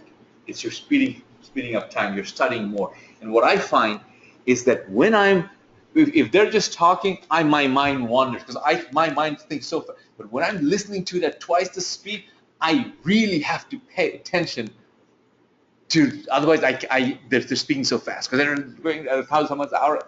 I have to pay attention to listen and finish it with cultivating an attitude of gratitude. So I've created that online course, and those of you that want to take that, I'm going to give you a bonus. Is how many of you want to invest in real estate or has real estate as part of your wealth portfolio? If if real estate is part of your portfolio, then this is right now the hottest program for me. It's every month I get a list of homes from the bank. My specialty is low-income housing, for 50,000 and under. I get about 1,000, 2,000 homes. In the lowest guide was 800, 3,000 was the highest. But on the first, like clockwork, this list comes in. You get only, we buy these properties at 40, 50, 60, 70, 80% below. And you can have, this is what, you cannot buy them through realtors or anyone else. This has taken us, my partners, for the last 10 years, and I've been now doing it for this the third year. So you will get this list from me every month as part of the bonus. I'll give you another one, is I also have a owner finance list. It's whenever it's available, and people who are part of my winner circle, it's they get it before anyone else gets it. They get a head start for 3 days before anything hits to my list. So you get the first right of refusal. And these are the properties. All of the properties on the prior list has to be all cash. But then all the ones that I buy or my partners buy, if there's anything left over that we cannot sell, we sell it through owner financing. And our owner financing is, there's no points or fees or anything else, no, because we are very simply want to help people who cannot have all the money for doing it. I'll give you one example. I have right now a 7-unit Victorian apartment building in Cincinnati available with owner financing. And this is a building, 7 unit, I just bought middle of last year. And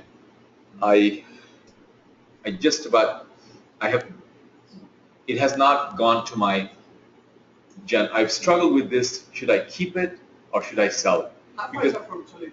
Toledo. It's the other side of the state. Toledo is, Yeah, Toledo's in the northern corner, Cincinnati's down south. And this one is it's a 7-unit and had a fire damage. So I've been putting a bunch of money and got 3 units already rented. And the main unit that had the fire has not been renovated. That's one unit needs rehab, but it's already cash flowing. And I finally decided today to sell it because my guy who was looking after the unit and was going to look after the rehab, he's moving out of the area. And I'm traveling so much that I don't have the time to do it. But I do have now a professional property manager who's collecting rent, subbing the things, sending checks, all of that stuff, but not rehab, so I decided to sell it. So if you're interested in multifamily, like there's a cash price, owner finance price, significantly. My philosophy for real estate is buy low, sell low. Buy low, sell low. So I give you also that part of another bonus is you can come to my Success Acceleration Live program. So I create Success Acceleration Live, and you can come all over the first one this year is next, first weekend next month is Dallas. And I'm just in the process of updating all the website for the dates. And you also get a one-on-one strategy with one of my coach as bonus. And so here's the summary, is you get the Success Acceleration online program, one-on-one live strategy session, you get the bank REO list for 12 months, you get the success. You can come to any one of them all year long. They're all over the country every month, once or twice. And so that's, if you were to purchase them a la carte, total value would be almost $5,000. So what I've made it possible for you is instead of that, you can have for everything for $997. I'm just making it available. If it helps you, any one of these things can change your 2015 or 16. One more bonus is also you can bring your partner or spouse to any of my events, because I believe in that the two people should grow together. So, and you can your investment is still $997, and so if you want to get everything for free, and it's not a gimmick or anything, rearranging my things that I want to give away all my these intellectual properties or excuse me, content. And how I'm doing is doing my real estate business. I'm selling portfolios of homes and stuff. So from that list, I'll show you the list of January.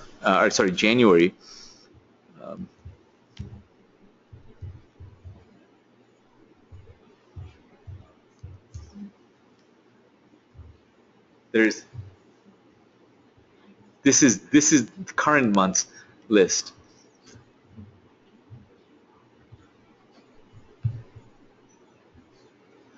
I want to show you that there's a property on that list for $1.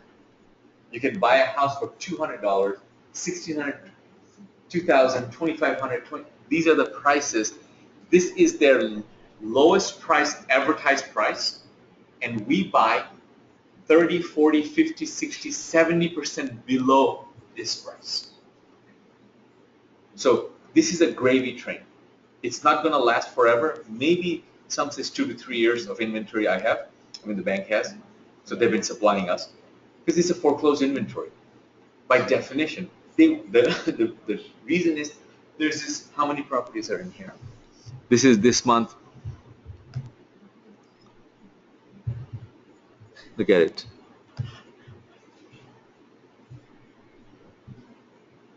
There's 974 properties this month, January. And they're scattered all over the country. What we have to do is I have to bid on all 974. If they accept it, I have to write a check. Me and my partners, that's what we do.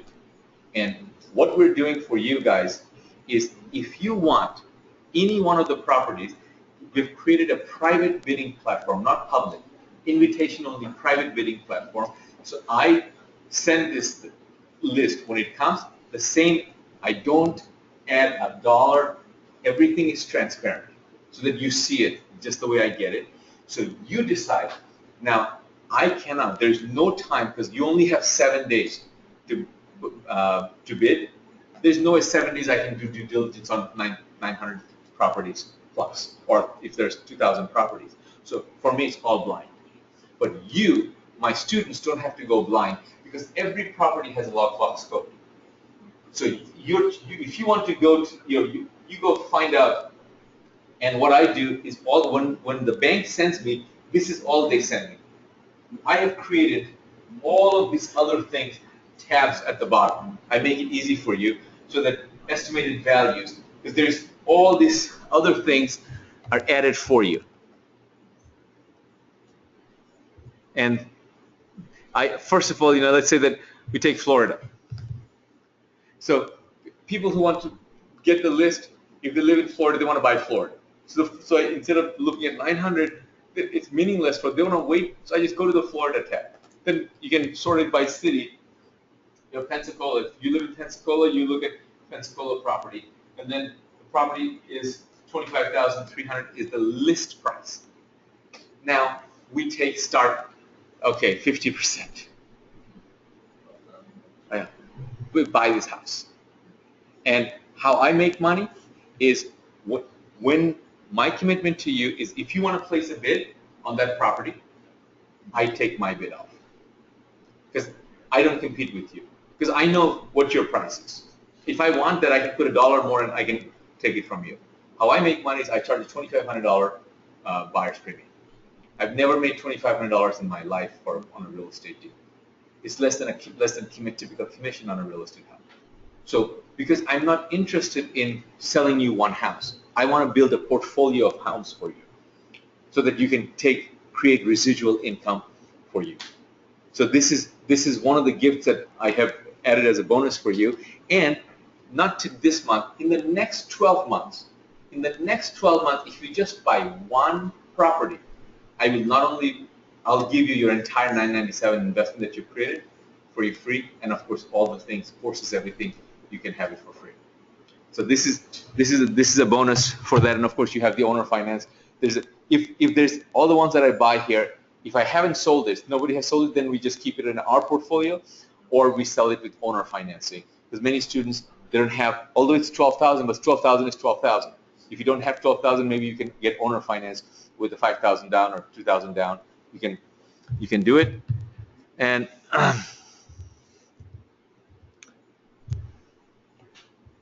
do it. So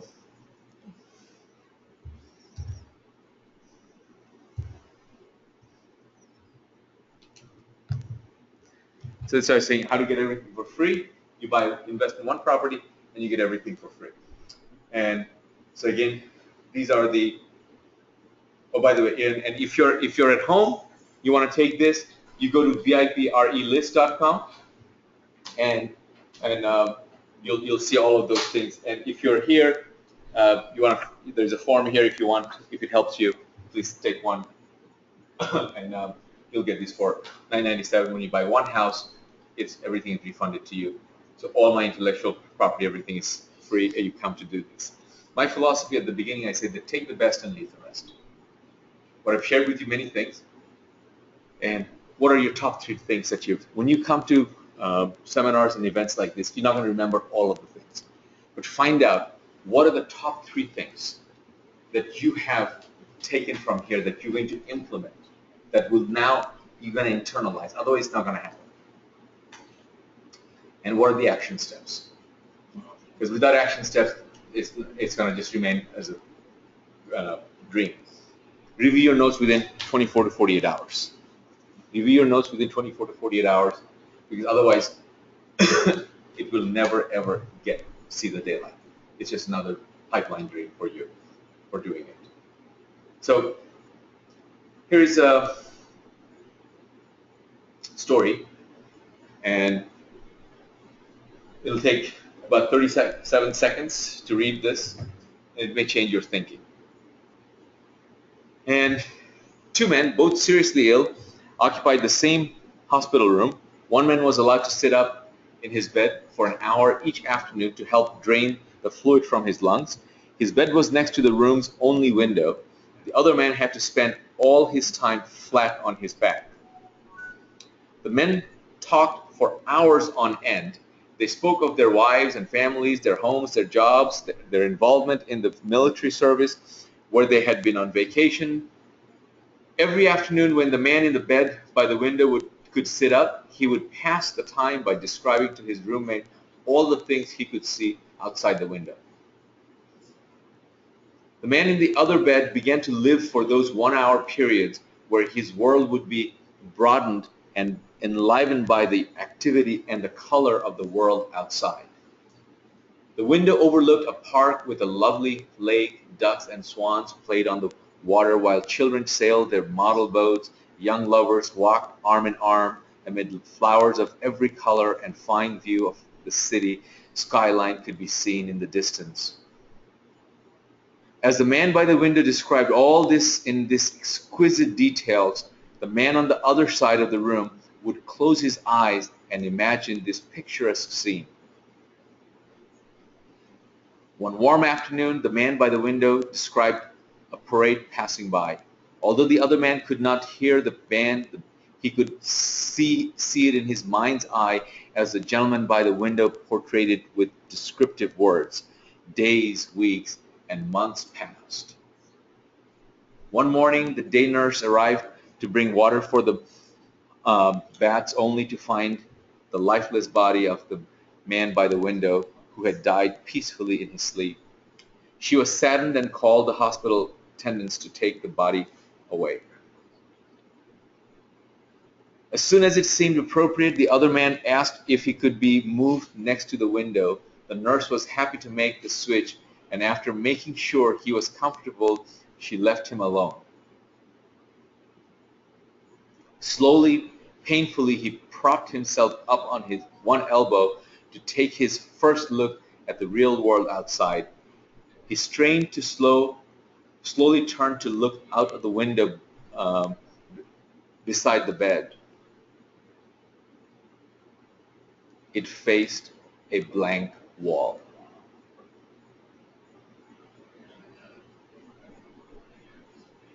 The man asked the nurse what could have compelled his deceased roommate, who had described such wonderful things outside this window. The nurse responded that the man was blind and could not even see the wall. She said, perhaps he just wanted to encourage you.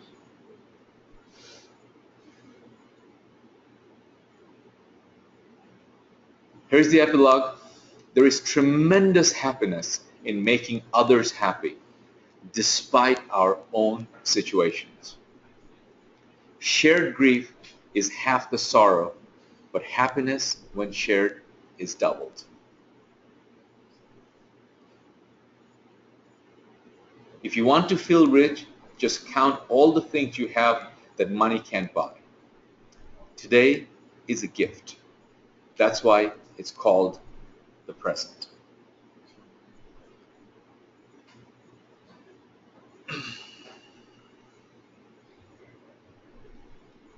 With my best wishes, and thank you for the privilege and honor of sharing. May 2016 be your best year ever. You may send your feedback. That's my personal email. How did it impact you? What did you like most about it? Or perhaps, what are your 1 or 2 favorite nuggets? And I sincerely hope, no matter what is it that you do, that you make 2016 your best year ever. And it is 7:53. I promise we'll be done by 8. Thank you for your patience.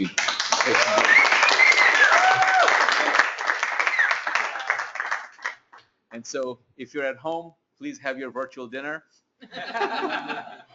while we enjoy some real food over here. So, and this is in a way that I sincerely believe the reason I've embraced technology, but I love doing seminars all over the world, is because there's no replacement yet of belly to belly.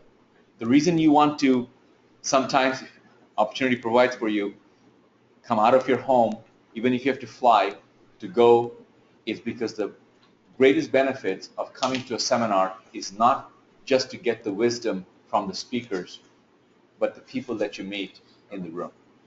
They will enrich your life, sometimes perhaps far more than the wisdom that you get from the speaker or speakers in the room. So I encourage you at home that every opportunity that you get, do attend live seminars, because it's those people that come into your life will make life worth living, the new friends that you create, the new joys that will come into your life that otherwise would not have, cannot be possible through online, just through virtual. The virtual is good for follow-up and to keep in touch, but you need to come and experience the energy of the room.